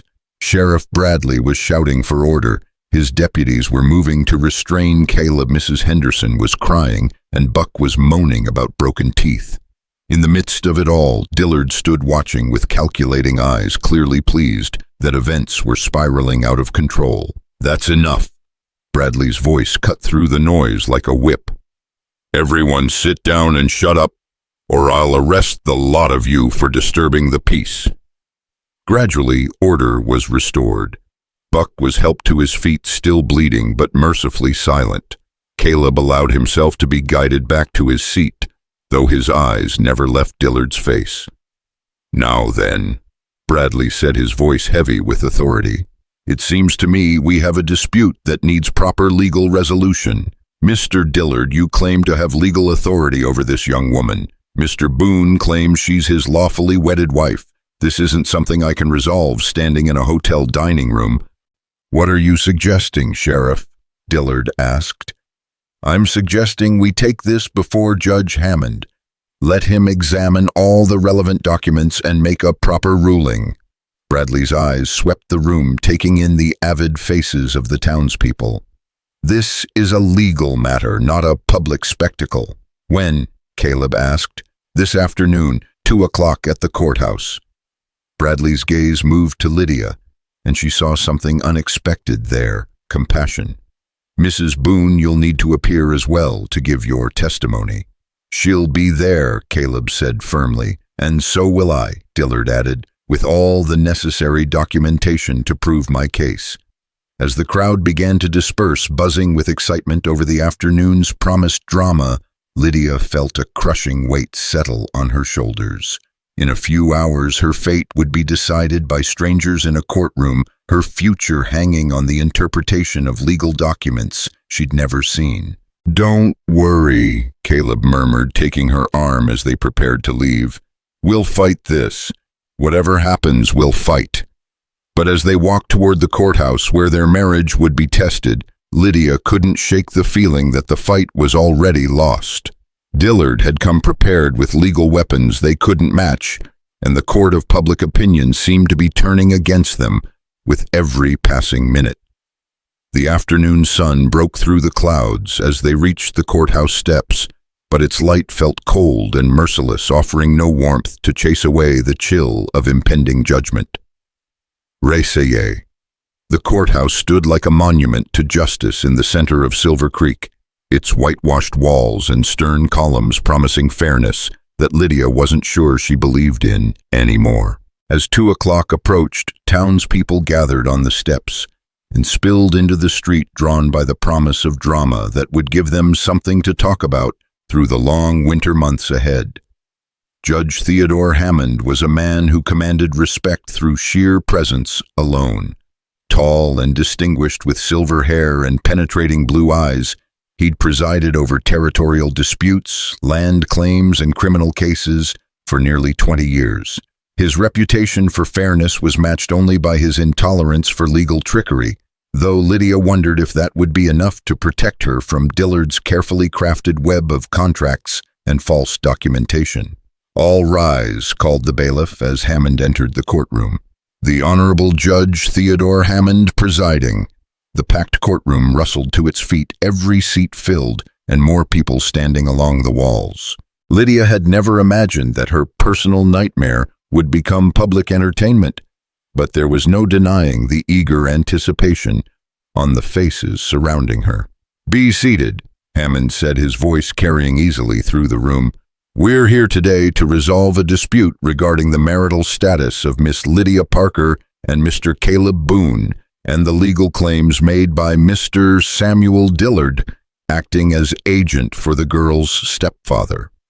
Dillard sat at the plaintiff's table with an air of supreme confidence, his expensive suit and leather briefcase marking him as a man of substance and respectability. His papers were arranged with military precision, and he exuded the calm assurance of someone who'd fought this battle many times before and won. Caleb and Lydia sat at the defendant's table with Pastor Henderson beside them, the minister having volunteered to speak on their behalf, despite his obvious discomfort with the situation. Lydia's hands were folded tightly in her lap to keep them from shaking, while Caleb radiated barely controlled tension. His jaw clenched so tightly she could see the muscles jumping beneath his skin. "Mr. Dillard," Hammond said, "you may present your case first." Dillard rose smoothly, every inch the polished professional. "Thank you, Your Honor. The facts of this case are quite straightforward. Miss Lydia Parker is a minor child, 16 years of age, who is under the legal guardianship of her stepfather, Mr. Jeremiah Ashford of Kansas City. Mr. Ashford has invested considerable resources in Miss Parker's upbringing and education, preparing her for employment in his various business enterprises." He moved to present his documents to the judge, his movements precise and practiced. "These contracts, properly signed and witnessed, grant Mr. Ashford full authority over Miss Parker until she reaches the age of 18. As his designated agent, I have been tasked with retrieving Miss Parker and returning her to fulfill her legal obligations." Hammond examined the papers carefully, his expression giving nothing away. "These appear to be in order, Mr. Dillard. However, I understand that Miss Parker has since married Mr. Boon. How does that affect your claim?" But that's precisely the issue, Your Honor." Dillard's smile was razor sharp. "Miss Parker's purported marriage is invalid under territorial law. She is a minor who married without the consent of her legal guardian. Indeed, she married in direct violation of existing contracts that explicitly forbid such action without Mr. Ashford's express permission." A murmur ran through the courtroom. Hammond raised a hand for silence, then turned his attention to Pastor Henderson. "Reverend Morrison informs me that you performed this marriage ceremony, Pastor Henderson. Did you require proof of parental consent before proceeding?" Henderson shifted uncomfortably in his seat. "Miss Parker informed us that her family had given their blessing to the union, Your Honor. In good faith, we accepted her word." "But you saw no documentation, no written consent from her guardian?" "No, Your Honor. We assumed that at 16, with her family's verbal approval." Henderson's voice trailed off as he realized how inadequate his assumption sounded in the cold light of legal scrutiny. Dillard's expression grew more triumphant by the moment. "Your Honor," Dillard continued, "territorial law is quite clear on this matter. A marriage contracted by a minor without proper guardian consent is voidable at the guardian's request. I am here today to make precisely that request on behalf of Mr. Ashford." Hammond nodded slowly. "The law does indeed support your position, Mr. Dillard. However, before I make any ruling, I want to hear from the defendants. Mr. Boon, you may present your case." Caleb rose, and Lydia was struck by how different he looked from Dillard. Rough where the other man was polished, honest where Dillard was slick. He lacked the legal agent's courtroom experience, but there was something about his bearing that commanded attention nonetheless. "Your Honor," Caleb began, his voice steady despite the circumstances. "I don't have fancy legal papers or complicated contracts. What I have is the truth. Miss Parker, my wife, came to me fleeing a life of forced prostitution. These contracts Mr. Dillard waves around so proudly aren't business agreements. They're slavery papers dressed up in legal language." Another murmur rippled through the crowd, this one charged with shock and outrage. Dillard's face darkened, but he remained silent. "That's a serious accusation, Mr. Boon," Hammond said gravely. "Can you substantiate it? Let Lydia tell you herself what kind of business her stepfather really runs. Let her describe the employment these contracts are designed to force on her." Hammond turned his attention to Lydia, his stern expression softening slightly. "Mrs. Boon or Miss Parker, depending on the validity of your marriage, you're free to speak on your own behalf. Can you tell the court about your stepfather's business interests?" Lydia stood on unsteady legs, acutely aware of every eye in the courtroom fixed on her. The weight of their attention felt crushing, but when she glanced at Caleb, she found strength in his encouraging nod. "Your Honor," she began, her voice barely above a whisper, "my stepfather owns what he calls a boarding house in Kansas City. But it's not really a boarding house. It's a brothel. He forces young women to sell themselves to men who pay for their company." The courtroom erupted in shocked exclamations and angry muttering. Hammond banged his gavel sharply. "Order, I'll have order in this courtroom." When quiet was restored, Lydia continued, her voice growing stronger with each word. "After my mother died, my stepfather remarried. His new wife convinced him that I could be profitable to their business. They started talking about my potential value when I turned 16. Mr. Dillard was brought in to write contracts that would make everything appear legal." "And what specifically were you told about these contracts?" Hammond asked. "That I could sign willingly and be treated well, or refuse and be forced into compliance through other means. They made it clear that I had no real choice in the matter." Dillard could contain himself no longer. "Your Honor, this is nothing but elaborate fiction designed to evade legitimate business obligations. Miss Parker was being prepared for employment in the hospitality industry." "Hospitality industry?" Caleb's voice cut through Dillard's protests like a knife. "Is that what you call it when grown men pay to rape children?" The courtroom exploded into chaos. People were on their feet shouting accusations and denials. Hammond's gavel rang out like gunshots as he fought to restore order. "Silence!" the judge roared. "I will clear this courtroom if necessary."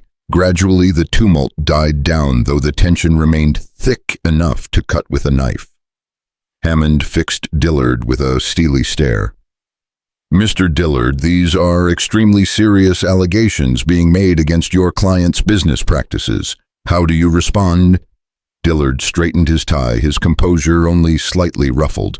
"Your Honor, I respond that desperate people often resort to desperate lies when cornered by legal obligations they wish to avoid. Miss Parker has clearly concocted this elaborate story to justify her breach of contract.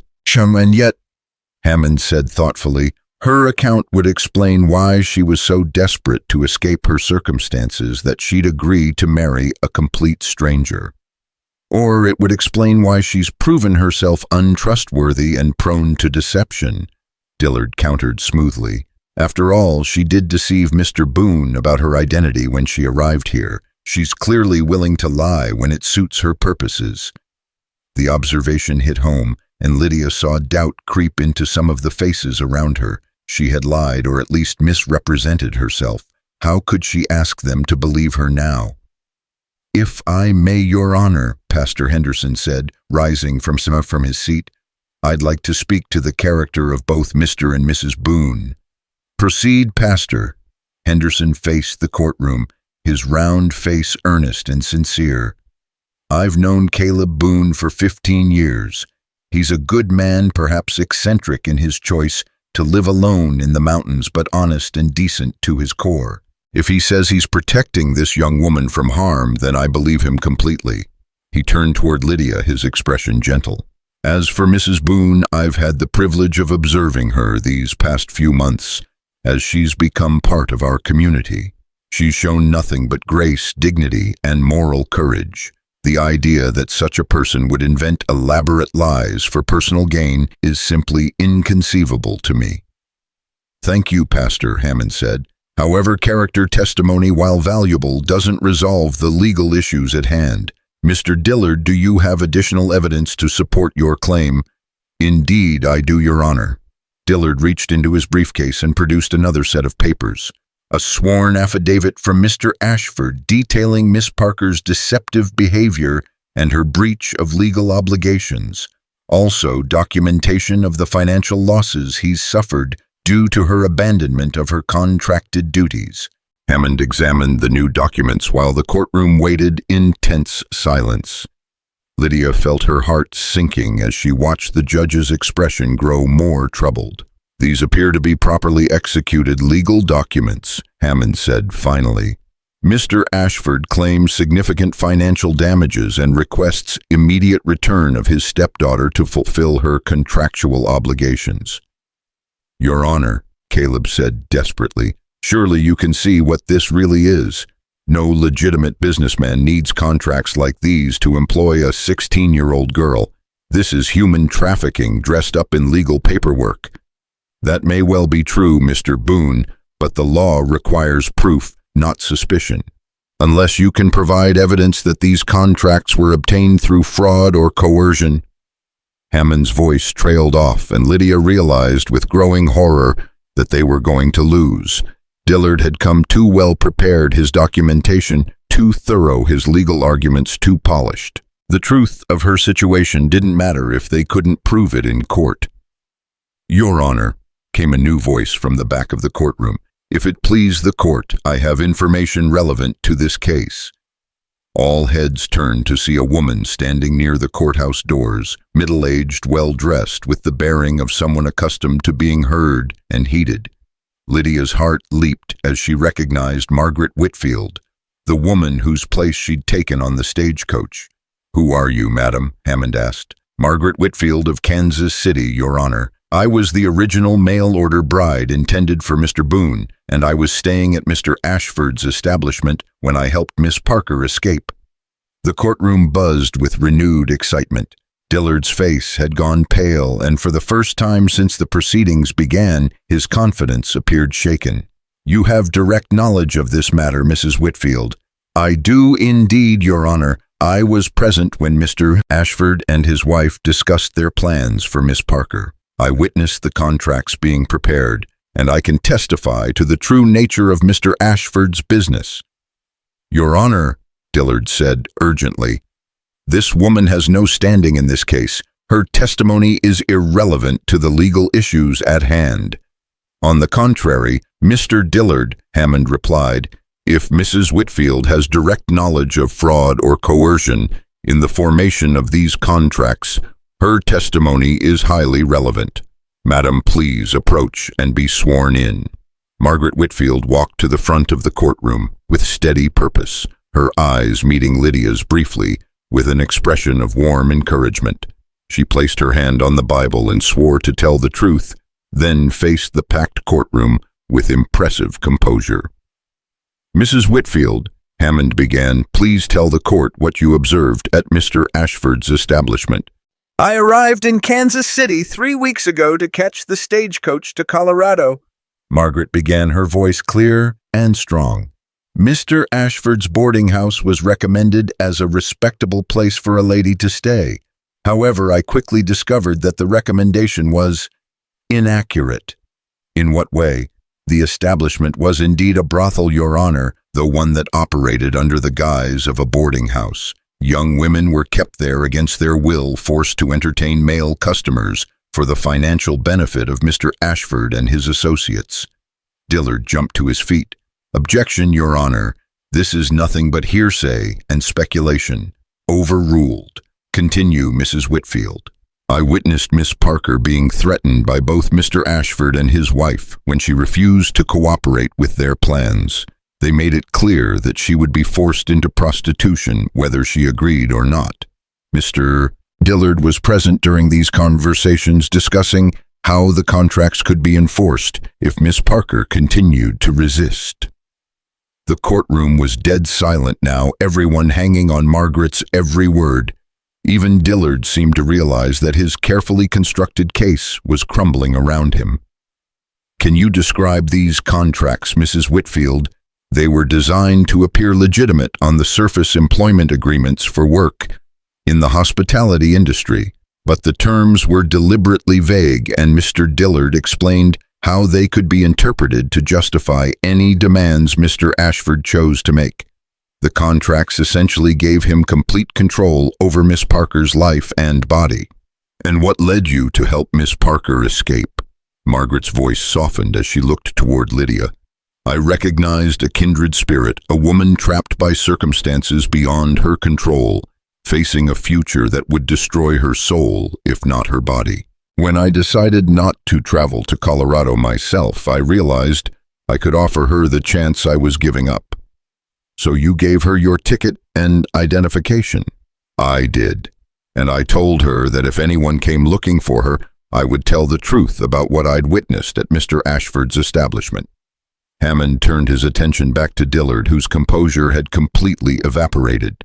"Mr. Dillard, how do you respond to Mrs. Whitfield's testimony?" Your Honor, this woman is obviously in league with the defendants.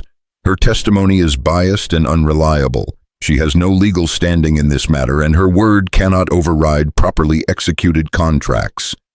Perhaps not, Hammond agreed, but her testimony does raise serious questions about how those contracts were obtained. Mrs. Whitfield, are you prepared to swear under oath that you witnessed coercion and fraud in the formation of these agreements? I am, Your Honor. I'm prepared to provide written testimony detailing everything I observed, including the threats made against Miss Parker and the deliberate deception involved in the contract language. Hammond leaned back in his chair, his expression thoughtful. Mr. Dillard, if Mrs. Whitfield's testimony is accurate, then your entire case is built on fraudulent documentation. Contracts obtained through coercion are invalid under territorial law. Your Honor, Dillard said desperately, you have only this woman's word against properly executed legal documents. Surely the court cannot overturn legitimate contracts based on unsubstantiated accusations. On the contrary, Mr. Dillard, the court has an obligation to examine the validity of any contract brought before it. If these agreements were obtained through fraud or coercion, they have no legal standing whatsoever. The judge paused, his gaze moving from Dillard to Lydia to Caleb and back again. The entire courtroom seemed to hold its breath as they waited for his decision. Furthermore, Hammond continued, I'm troubled by the nature of these contracts themselves. Even if they were validly obtained, they appear to grant unprecedented control over a minor's personal liberty. Such agreements may violate fundamental principles of human dignity, regardless of their technical legality. Dillard's face was now ashen. Your Honor, I must protest. Your protest is noted, Mr. Dillard. However, I've heard enough testimony to conclude that these contracts are at best ethically questionable and at worst instruments of human trafficking. Hammond's voice took on the weight of absolute authority. As for the marriage between Miss Parker and Mr. Boon, while it may have been technically improper due to lack of guardian consent, I find that Miss Parker had compelling reasons to seek protection through marriage. The judge stood and the entire courtroom rose with him. Therefore, it is the ruling of this court that the contracts presented by Mr. Dillard are invalid due to fraud and coercion in their formation. The marriage between Lydia Parker and Caleb Boon is hereby declared valid and binding, as Miss Parker was acting to protect herself from illegal exploitation. The courtroom erupted in cheers and applause. Lydia felt her knees buckle with relief, and only Caleb's strong arm around her waist kept her upright. For the first time in months, she felt truly free. But Dillard wasn't finished. His face twisted with rage as he realized his defeat was complete. "This is outrageous!" he shouted over the celebratory noise. "You cannot simply ignore legitimate legal documents based on the testimony of conspirators and the sob story of a runaway whore." The word hung in the air like a physical blow. The courtroom fell silent, shocked by the venom in Dillard's voice. Hammond's expression grew thunderous. "Mr. Dillard," the judge said, his voice deadly quiet, "you will apologize to Mrs. Boon immediately, or I will hold you in contempt of court." "I will not apologize for speaking the truth," Dillard snarled. "This girl is nothing but a lying little whore who's seduced a lonely fool into protecting her from her legal obligations." Before anyone could react, Caleb was moving. He vaulted over the defendant's table and reached Dillard in 3 long strides, his fist connecting with the man's jaw with a crack that echoed through the silent courtroom. Dillard went down hard, blood streaming from his nose. "That's for insulting my wife," Caleb said calmly, standing over Dillard's prone form. Sheriff Bradley and his deputies were there instantly, but Hammond raised a hand to stop them. "Let the record show," the judge said with barely concealed satisfaction, "that Mr. Dillard's behavior was so egregiously offensive that this court finds Mr. Boon's response understandable, if not entirely appropriate." Dillard struggled to his feet, holding a handkerchief to his bleeding nose. "You'll all regret this. he said, his voice thick with blood and rage. "Mr. Ashford has connections throughout the territory. This isn't over." "Oh, but it is," Hammond replied. "Not only are your contracts invalid, Mr. Dillard, but based on Mrs. Whitfield's testimony and your own behavior in this courtroom, I'm ordering a full investigation into your business practices. Sheriff Bradley, please escort Mr. Dillard from my courtroom before I decide to charge him with contempt." As Dillard was led away, still bleeding and muttering threats, the courtroom burst into celebration again. People crowded around Caleb and Lydia, offering congratulations and support. Mrs. Henderson was crying tears of joy, while Pastor Henderson beamed with paternal pride. "You did it," Margaret Whitfield said, pushing through the crowd to embrace Lydia. "You're free." "We did it," Lydia corrected, tears streaming down her face. "I could never have done this without you."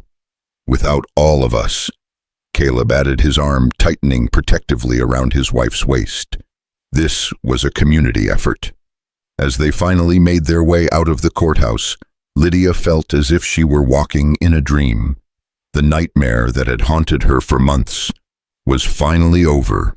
She was legally married to a good man, protected by law and surrounded by people who cared about her welfare.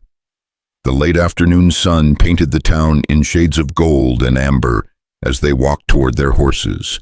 Tomorrow they would return to the mountain cabin that had become her sanctuary. Tomorrow they would begin their life together as husband and wife, in truth as well as in law. But tonight, for the first time in her life, Lydia Parker Boon fell asleep without fear, wrapped in the warmth of a love she was only beginning to understand and a safety she'd never dared to hope for. The mountain wind sang through the pines outside their window, carrying with it the promise of seasons yet to come and a future bright with possibility. In defeating Dillard's schemes, they had done more than protect one young woman from exploitation. They had proven that courage and community could triumph over corruption, that love could overcome the darkest circumstances, and that sometimes the most unlikely partnerships could forge the strongest bonds.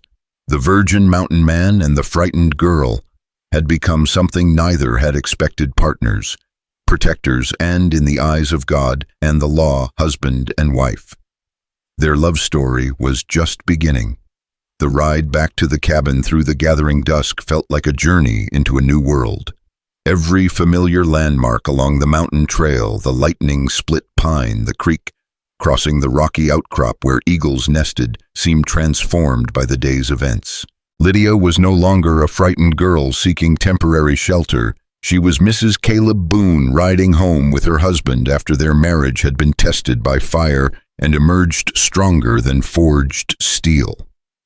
"You're quiet," Caleb observed as they paused to rest the horses near the halfway point.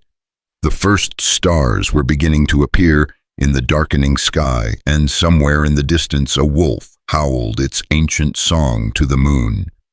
"I'm thinking," Lydia replied, her breath visible in the cold air, "about everything that's changed. This morning I woke up as your housekeeper, playing the role of wife for protection. Tonight I'm going to sleep as your actual wife, legally and completely." Caleb studied her face in the dim starlight, noting the way the day's trials had changed her. The frightened girl who'd stepped off the stagecoach 3 months ago was gone, replaced by a woman who'd found the courage to stand up in court and tell her truth to a room full of strangers. "Are you worried about what that means?" he asked gently. "No," she said, surprising them both with the certainty in her voice. "I'm not worried. For the first time in my life, I'm not afraid of what tomorrow might bring." They reached the cabin as the moon rose full and bright above the mountain peaks. The familiar structure looked different somehow, as if the legal validation of their union had transformed it from a shelter into a true home. Smoke still rose from the chimney where Caleb had banked the fire before they left, and lamplight glowed warmly in the windows. "Home," Lydia said softly, and the word carried weight it had never held before. That night, as they sat by the fire sharing a simple supper of bread and soup, the conversation turned to practical matters that suddenly felt charged with new meaning. "We'll need to expand the garden come spring," Caleb said, studying the flames dancing in the hearth. If we're planning to stay here permanently, we'll need more vegetables to see us through the winters. When you say we, Lydia asked carefully, do you mean that as partners in truth, not just in name? Caleb set down his spoon and looked at her directly. I mean it as husband and wife, if that's what you want. The court case is over, Lydia. Dillard is defeated, and you're safe. You're free to choose your own future now. And what if I choose to stay here with you? What if I choose to make this marriage real in every sense? The question hung between them like a bridge waiting to be crossed. Caleb had been asking himself the same thing throughout the long day, wondering when exactly his protective feelings for the frightened girl had transformed into something deeper and more complex. Then I would be the luckiest man in the Colorado Territory, he said simply. Lydia felt warmth spread through her chest, chasing away the last lingering shadows of doubt. I love you, Caleb Boon, not because you saved me, not because I'm grateful for your protection, but because of who you are, because of the way you see good in people when the rest of the world sees only their flaws, because you taught me that I have worth beyond what others might want to use me for. Lydia, I'm not finished. She rose from her chair and moved to kneel beside his, taking his weathered hands in hers. I know I'm young. I know I have a lot to learn about life, about love, about being a partner to someone like you, but I also know that what I feel for you is real and true and strong enough to build a life on. Caleb looked down at their joined hands, his scarred and calloused from years of hard work, hers soft but growing stronger each day. I fell in love with you the day you stood up to Buck Crawford in front of the whole town, he admitted. Watching you find your courage, seeing you grow into the woman you were meant to be, it's been the greatest privilege of my life. Then say it, she whispered. Say you love me. I love you, Lydia Boon, more than I ever thought possible. When he kissed her this time, it wasn't the brief ceremonial kiss of their wedding ceremony. It was a promise, acclaiming a celebration of everything they'd fought for and won. And when she kissed him back with equal passion, Caleb knew that his days of loneliness were finally truly over. The transition from protection to partnership, from convenience to love, happened gradually over the weeks that followed. The legal victory had given them security, but it was the daily intimacies of married life that transformed their relationship into something neither had dared to hope for. Lydia threw herself into her role as mountain wife with the same determination she'd shown in learning to survive the wilderness. She expanded her cooking repertoire beyond the basics, experimented with preserving techniques, and even convinced Caleb to teach her how to hunt small game. By Christmas, she could hit a rabbit at 50 yards and dress it for the pot without flinching. You've become quite the frontierswoman, Margaret Whitfield observed during her visit in late December. She'd decided to winter in Silver Creek rather than continue on to California, claiming she was in no hurry to start her new life now that she'd found such interesting friends in Colorado. I've become myself, Lydia corrected, hanging a freshly cleaned goose by the cabin door. I never knew who that was before I came here. Margaret smiled, watching Caleb split wood in the yard with the easy efficiency of long practice. And what about your husband? Has he become himself too? Lydia followed her gaze, noting the way Caleb's movements had changed over the months of their marriage. The tense wariness of the hermit had been replaced by the confident bearing of a man who'd found his place in the world. He was always himself, she said thoughtfully, but I think maybe he'd forgotten what it meant to share himself with someone else. We're learning together. The learning wasn't always easy. They had their first real argument in January, when Caleb wanted to make the dangerous winter journey to Denver for supplies, and Lydia insisted it was too risky.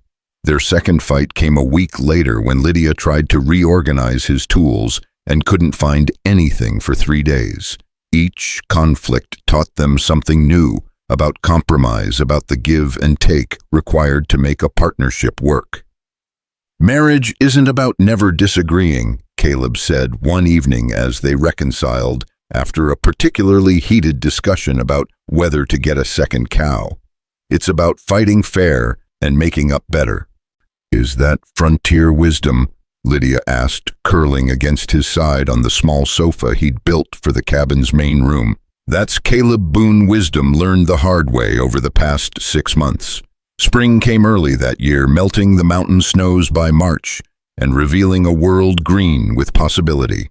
As they worked together to expand the garden, plant new fruit trees, and prepare for another year of mountain life, Lydia found herself thinking about the future with excitement rather than fear.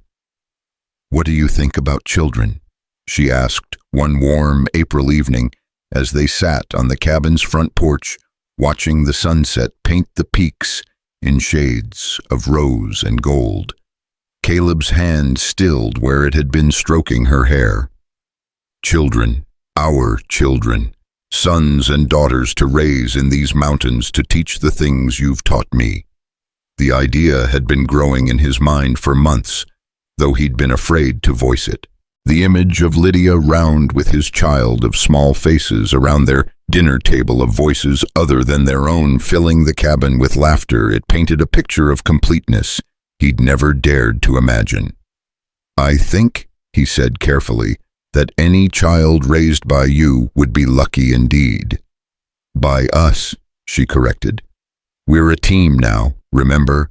"By us," he agreed and kissed the top of her head. Their first son was born on a snowy December morning, exactly 1 year after their courtroom victory. Lydia labored through the night with only Caleb and Margaret Whitfield, who'd returned from California to help with the birth, to assist her. When the baby finally arrived, red-faced and howling his displeasure at the cold mountain air, Caleb wept openly at the miracle of new life in his arms. "What shall we call him?" Lydia asked, exhausted but radiant, as she watched her husband cradle their child. "Samuel," Caleb said without hesitation, "after the man who tried to steal you away. Let his name be remembered for something good instead of evil." Little Samuel Boon grew strong and healthy in the mountain air, delighting his parents with his curiosity and fearlessness. By his first birthday, he was toddling around the cabin, getting into everything and charming visitors with his bright smile and infectious laughter. "He has your courage," Caleb observed one afternoon as he watched 18-month-old Samuel attempt to befriend a distinctly uninterested chicken. "And your stubbornness," Lydia replied, rescuing both child and fowl from the encounter. "Lord help us when he's old enough to really get into trouble." More children followed: daughter Mary in 1848, twin boys John and James in 1850, and finally little Elizabeth in 1852. The cabin expanded, with the family growing from 2 rooms to 6 as Caleb's carpentry skills improved and their needs changed. What had once been a hermit's retreat became a bustling family home filled with the sounds of children's laughter, Lydia's singing, and the contented conversation of 2 people who'd found their perfect match. The community that had once viewed them with suspicion and gossip gradually embraced them as valued neighbors.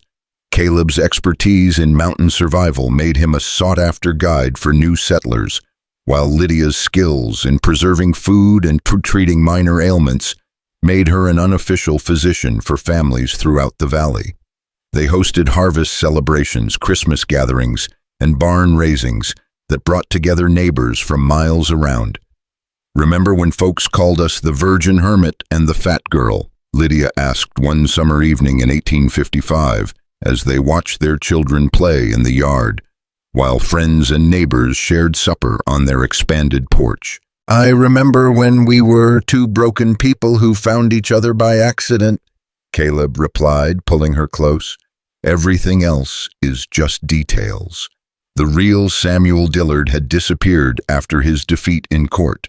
Some said to California, others claimed to Mexico.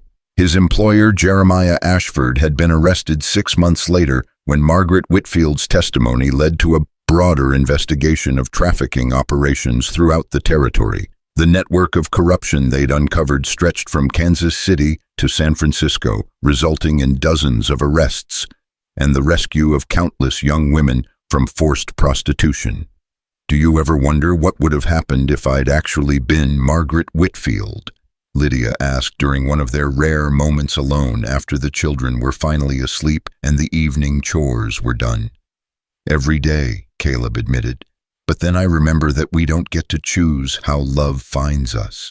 We only get to choose what we do with it once it arrives. And what have we done with it? Caleb gestured toward the cabin, toward the garden, heavy with summer vegetables, toward the barn where their livestock rested safely for the night. We've built a life worth living. We've raised children who know their own worth. We've turned a place of hiding into a home of healing. We've become proof that love can triumph over anything, Lydia added, settling into his arms with the easy comfort of long practice. As the years passed, their love story became legend in the Colorado Territory. The tale of the mail-order bride mix-up that led to one of the territory's most successful marriages was told and retold around campfires and in saloons, growing more romantic with each telling. But those who knew Caleb and Lydia Boon personally understood that the real story was even better than the legend. It was a story of two wounded souls who'd found healing in each other's arms, of a frightened girl who'd discovered her own strength and a lonely man who'd learned that isolation wasn't the same as independence. It was a story of community support, legal justice, and the power of standing up for what was right even when the odds seemed impossible. Most of all, it was a story of love, not the instant, passionate romance of fairy tales, but the deeper, more enduring love that grew from mutual respect, shared hardship, and the daily choice to build something beautiful together. On their 10th wedding anniversary, Caleb surprised Lydia with a portrait he'd commissioned from a traveling artist. It showed them as they were now no longer the desperate hermit and frightened girl who'd married for protection, but a confident man and woman surrounded by their children, their faces reflecting the deep contentment of two people who'd found their place in the world. "What do you see when you look at that?" Caleb asked as they admired the finished portrait together. "I see us," Lydia said simply. "I see the life we chose to build together, one day at a time." "I see a miracle," he replied.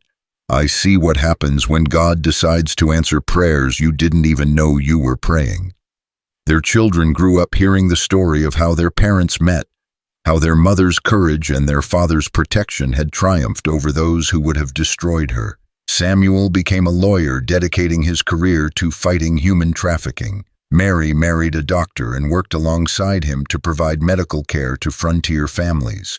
The twins became ranchers, expanding the family's mountain holdings into a successful cattle operation. And little Elizabeth grew up to be a teacher, sharing her mother's gift, foreseeing potential in those whom society had written off. Each child carried forward the lessons their parents had learned through trial and triumph, that worth wasn't determined by circumstances, that courage could be found in the most unlikely places, and that love, once discovered, was worth fighting to protect. As Caleb and Lydia grew old together in their mountain paradise, they never lost sight of the miracle that had brought them together. The mail-order bride who'd never arrived had given them something more precious than either had dared to hope for, a love that had transformed not just their own lives, but the lives of everyone they touched. On quiet evenings, when the mountain wind whispered through the pines and their children's children played in the same yard where their own family had grown up, Caleb and Lydia would sit on their porch and remember. They remembered the frightened girl stepping off a stagecoach and the lonely man who'd expected someone else entirely. They remembered the courtroom battle that had nearly destroyed them and the community that had rallied to their defense. But mostly, they remembered the moment when they'd stopped pretending to be married and started choosing to love each other. That was the real beginning of their story, not the legal ceremony or the courtroom victory, but the quiet evening when two hearts had finally recognized what their souls had known from the very beginning. They were meant to be together not despite their differences, but because of them. The virgin mountain man and the unwanted girl had become partners, parents, and pillars of their community. Their love had started as protection and grown into passion, evolved from necessity into choice, and deepened from gratitude into something that would last for all eternity. In the end, it didn't matter that fate had made a mistake on that September day when the wrong woman stepped off the stagecoach in Silver Creek. Because sometimes the most beautiful love stories begin with the most unlikely coincidences, and the greatest triumphs rise from the ashes of the most desperate circumstances. Caleb and Lydia Boon had lived proof that love once found could conquer anything, even the cruelest intentions and the longest odds. Their mountain had become a sanctuary not just for them, but for all who believed that redemption was possible, that second chances existed, and that sometimes the most perfect ending came from the most imperfect beginning. The wind sang through the pines, carrying their story across the valleys and into legend, where it would inspire generations of lovers to come a testament to the transformative power of choosing love over fear, hope over despair, and each other over the entire world. The morning mist clung to the valley floor like a gossamer blanket, as Lydia Boon stood at her kitchen window watching her eldest son Samuel guide a group of new settlers up the mountain trail. At 36, she had grown from the frightened girl who'd once stepped off a stagecoach into a woman whose confidence radiated from every gesture, whose laughter could be heard echoing across the peaks on quiet evenings. Reminiscing again, Caleb's voice carried the warmth of familiarity as he entered the kitchen, his hair now silver at the temples, but his eyes still holding the same gentle strength that had first made her feel safe. "Watching Samuel," she replied, leaning back against his chest, as his arms encircled her waist. "He's so much like you were when I first arrived, protective, cautious, but underneath it all, so eager to help people find their way." Through the window, they could see their son dismounting to assist a young woman whose horse had stumbled on the rocky path. The parallels to their own story weren't lost on either parent. "He's like you too," Caleb observed. "Look how he sees what others need before they even know they need it." The settlers Samuel was guiding represented a new wave of families drawn to the Colorado territory by stories of opportunity and fresh starts. Word had spread throughout the eastern states about the couple in the mountains who'd built not just a successful ranch, but a community where people could escape their pasts and build better futures. Mrs. Boon, a tentative voice from the doorway, interrupted their quiet moment. They turned to see Rebecca Morrison, the youngest daughter of Reverend Morrison, standing nervously in the kitchen entrance. At 17, she bore an uncanny resemblance to how Lydia had looked 2 decades earlier, uncertain, hopeful, and carrying secrets in her dark eyes. "Rebecca, dear, come in," Lydia said warmly, immediately noting the girl's pale complexion and the way she clutched a carpet bag that looked suspiciously packed for travel. "What brings you up the mountain so early?" The girl's composure crumbled, and tears began streaming down her cheeks. "I'm sorry to bother you, Mrs. Boon, but I didn't know where else to go. My father, he's arranged a marriage for me with Mr. Hendricks from Denver, and I can't." Lydia and Caleb exchanged a meaningful look. Thomas Hendricks was a wealthy merchant 3 times Rebecca's age, known throughout the territory for his harsh treatment of his previous 2 wives, both of whom had died under suspicious circumstances. "Sit down, child," Lydia said, gently guiding Rebecca to the kitchen table, while Caleb quietly moved to ensure they wouldn't be interrupted. "Tell us everything." Through halting sobs, Rebecca revealed that her father had accepted a substantial sum from Hendricks in exchange for her hand in marriage. The ceremony was planned for the following week, and despite her protests, Reverend Morrison insisted it was God's will that she submit to his authority as her father.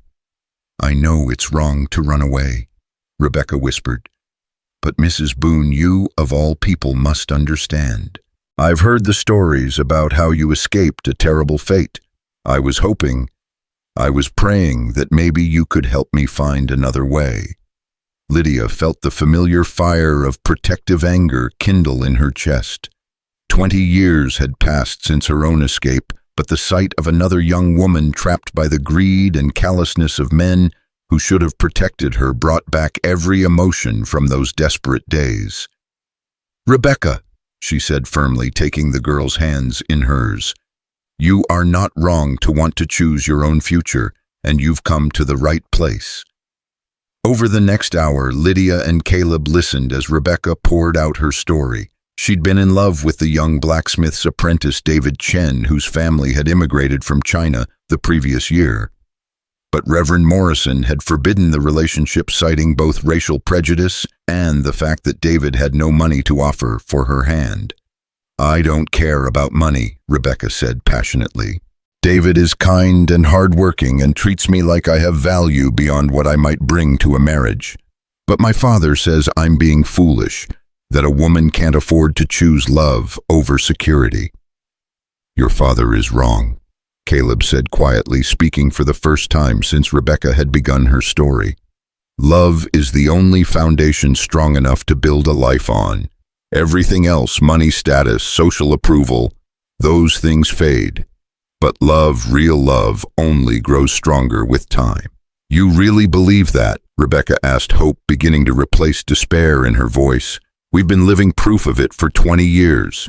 Lydia replied. "The question is, what are you prepared to do to fight for your happiness?" The plan they devised over the following days was both simple and audacious. David Chen's family owned a small but successful blacksmith shop in Silver Creek, and they had been planning to expand their business to serve the growing population of Chinese miners in the territory. With Caleb's backing and business connections, they could accelerate those plans and establish David as a respectable businessman worthy of any young woman's hand. Meanwhile, Lydia would speak with the territorial judge about Rebecca's legal rights. At 17, she was still technically under her father's authority, but recent changes in territorial law had begun to recognize a woman's right to refuse marriage in cases where coercion could be proven. "Are you sure about this?" Rebecca asked as they finalized the details. "You're risking your reputation, your standing in the community. My father is a respected minister, and Mr. Hendricks has influence throughout the territory." "Child," Lydia said, with a smile that held memories of her own battles. 20 years ago, this community rallied around a frightened girl and a mountain hermit who dared to challenge men far more powerful than your father or Mr. Hendricks. If we've learned anything, it's that right has a way of triumphing over might when good people choose to stand together. The confrontation came sooner than expected. Reverend Morrison arrived at the Boon Ranch the very next day, accompanied by Thomas Hendricks himself and 2 hired men who looked more like enforcers than wedding guests. "Caleb, Lydia," Morrison said, his usually gentle demeanor replaced by cold authority. "I believe you have something that belongs to me."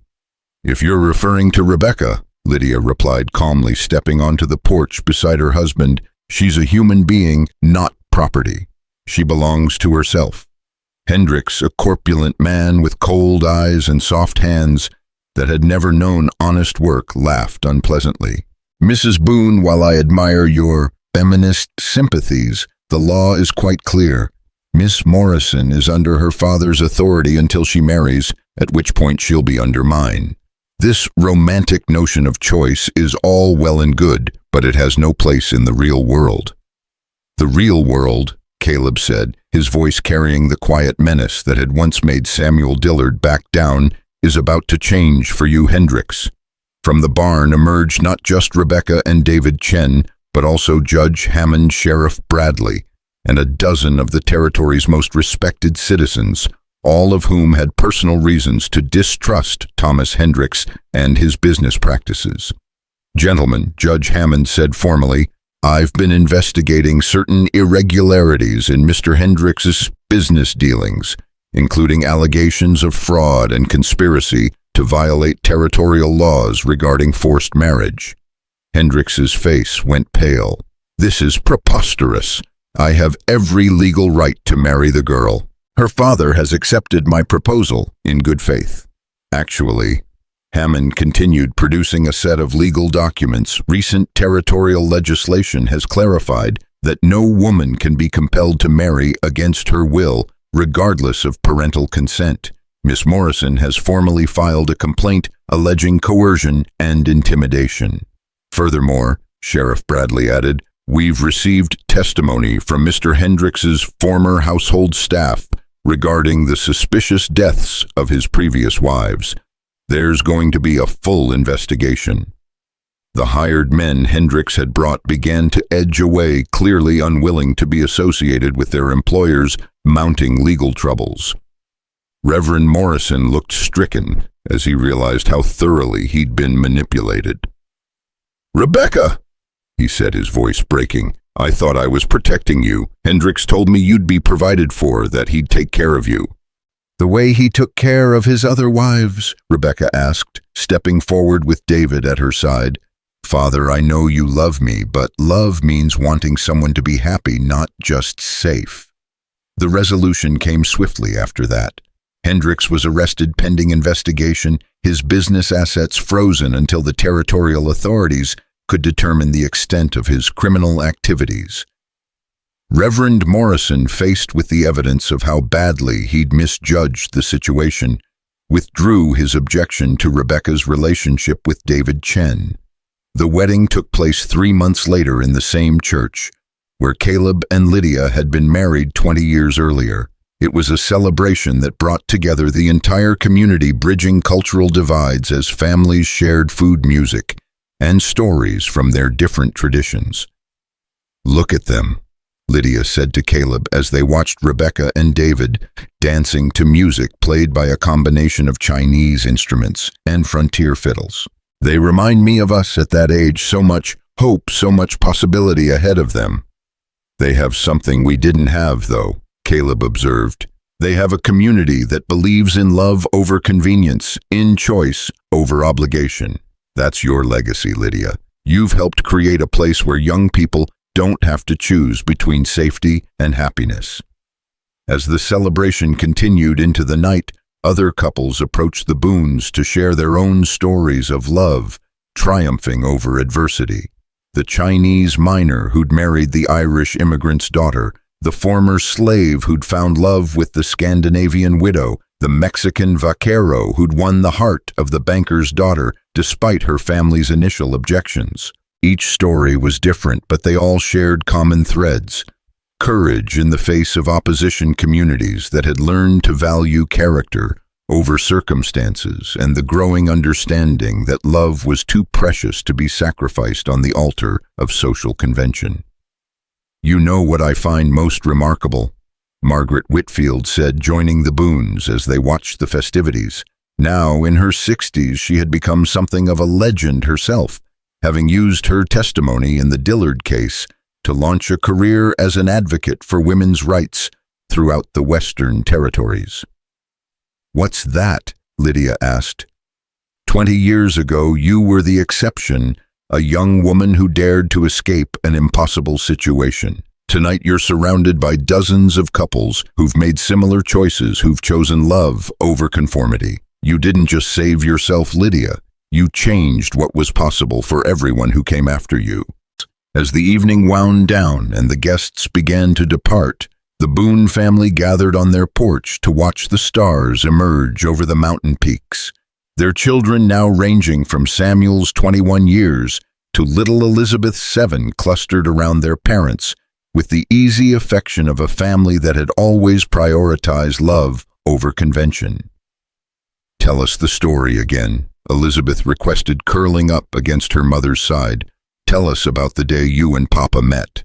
It was a ritual they'd performed countless times over the years, but Lydia never tired of sharing the tale of how love had found them in the most unlikely circumstances. "Well," she began, her voice taking on the rhythmic cadence of a well-practiced storyteller, "it was a cold September day when your papa was expecting a mail-order bride named Margaret Whitfield." As she spoke, painting the familiar picture of that first meeting in Silver Creek, Of the fear and uncertainty that had marked their early days together, Lydia felt the deep satisfaction of a life well lived. The frightened girl who'd stepped off the stagecoach had become a woman whose influence extended far beyond her mountain home.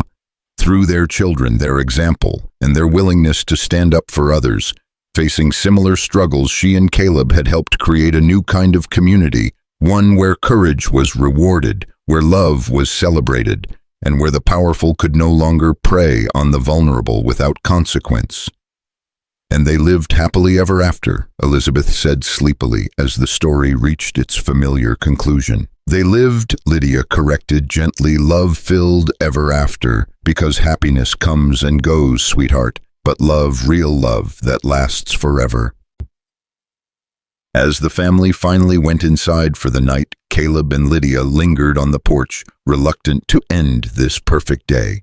Tomorrow would bring new challenges, new opportunities to help others find their way to love and freedom. But tonight, under the star-filled Colorado sky, they were simply a man and woman who'd beaten impossible odds to build an extraordinary life together.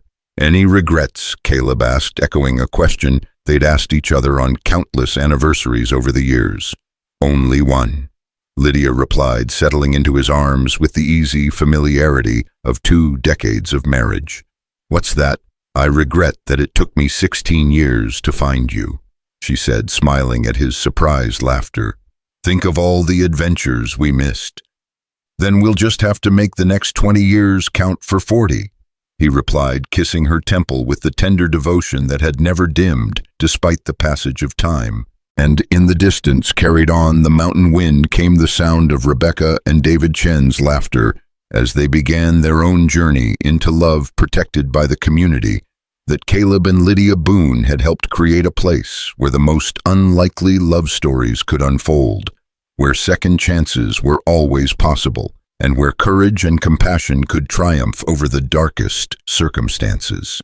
The virgin mountain man and the mail-order bride who'd never been meant for him had become something neither had ever dreamed possible, the founders of a legacy that would inspire lovers for generations to come.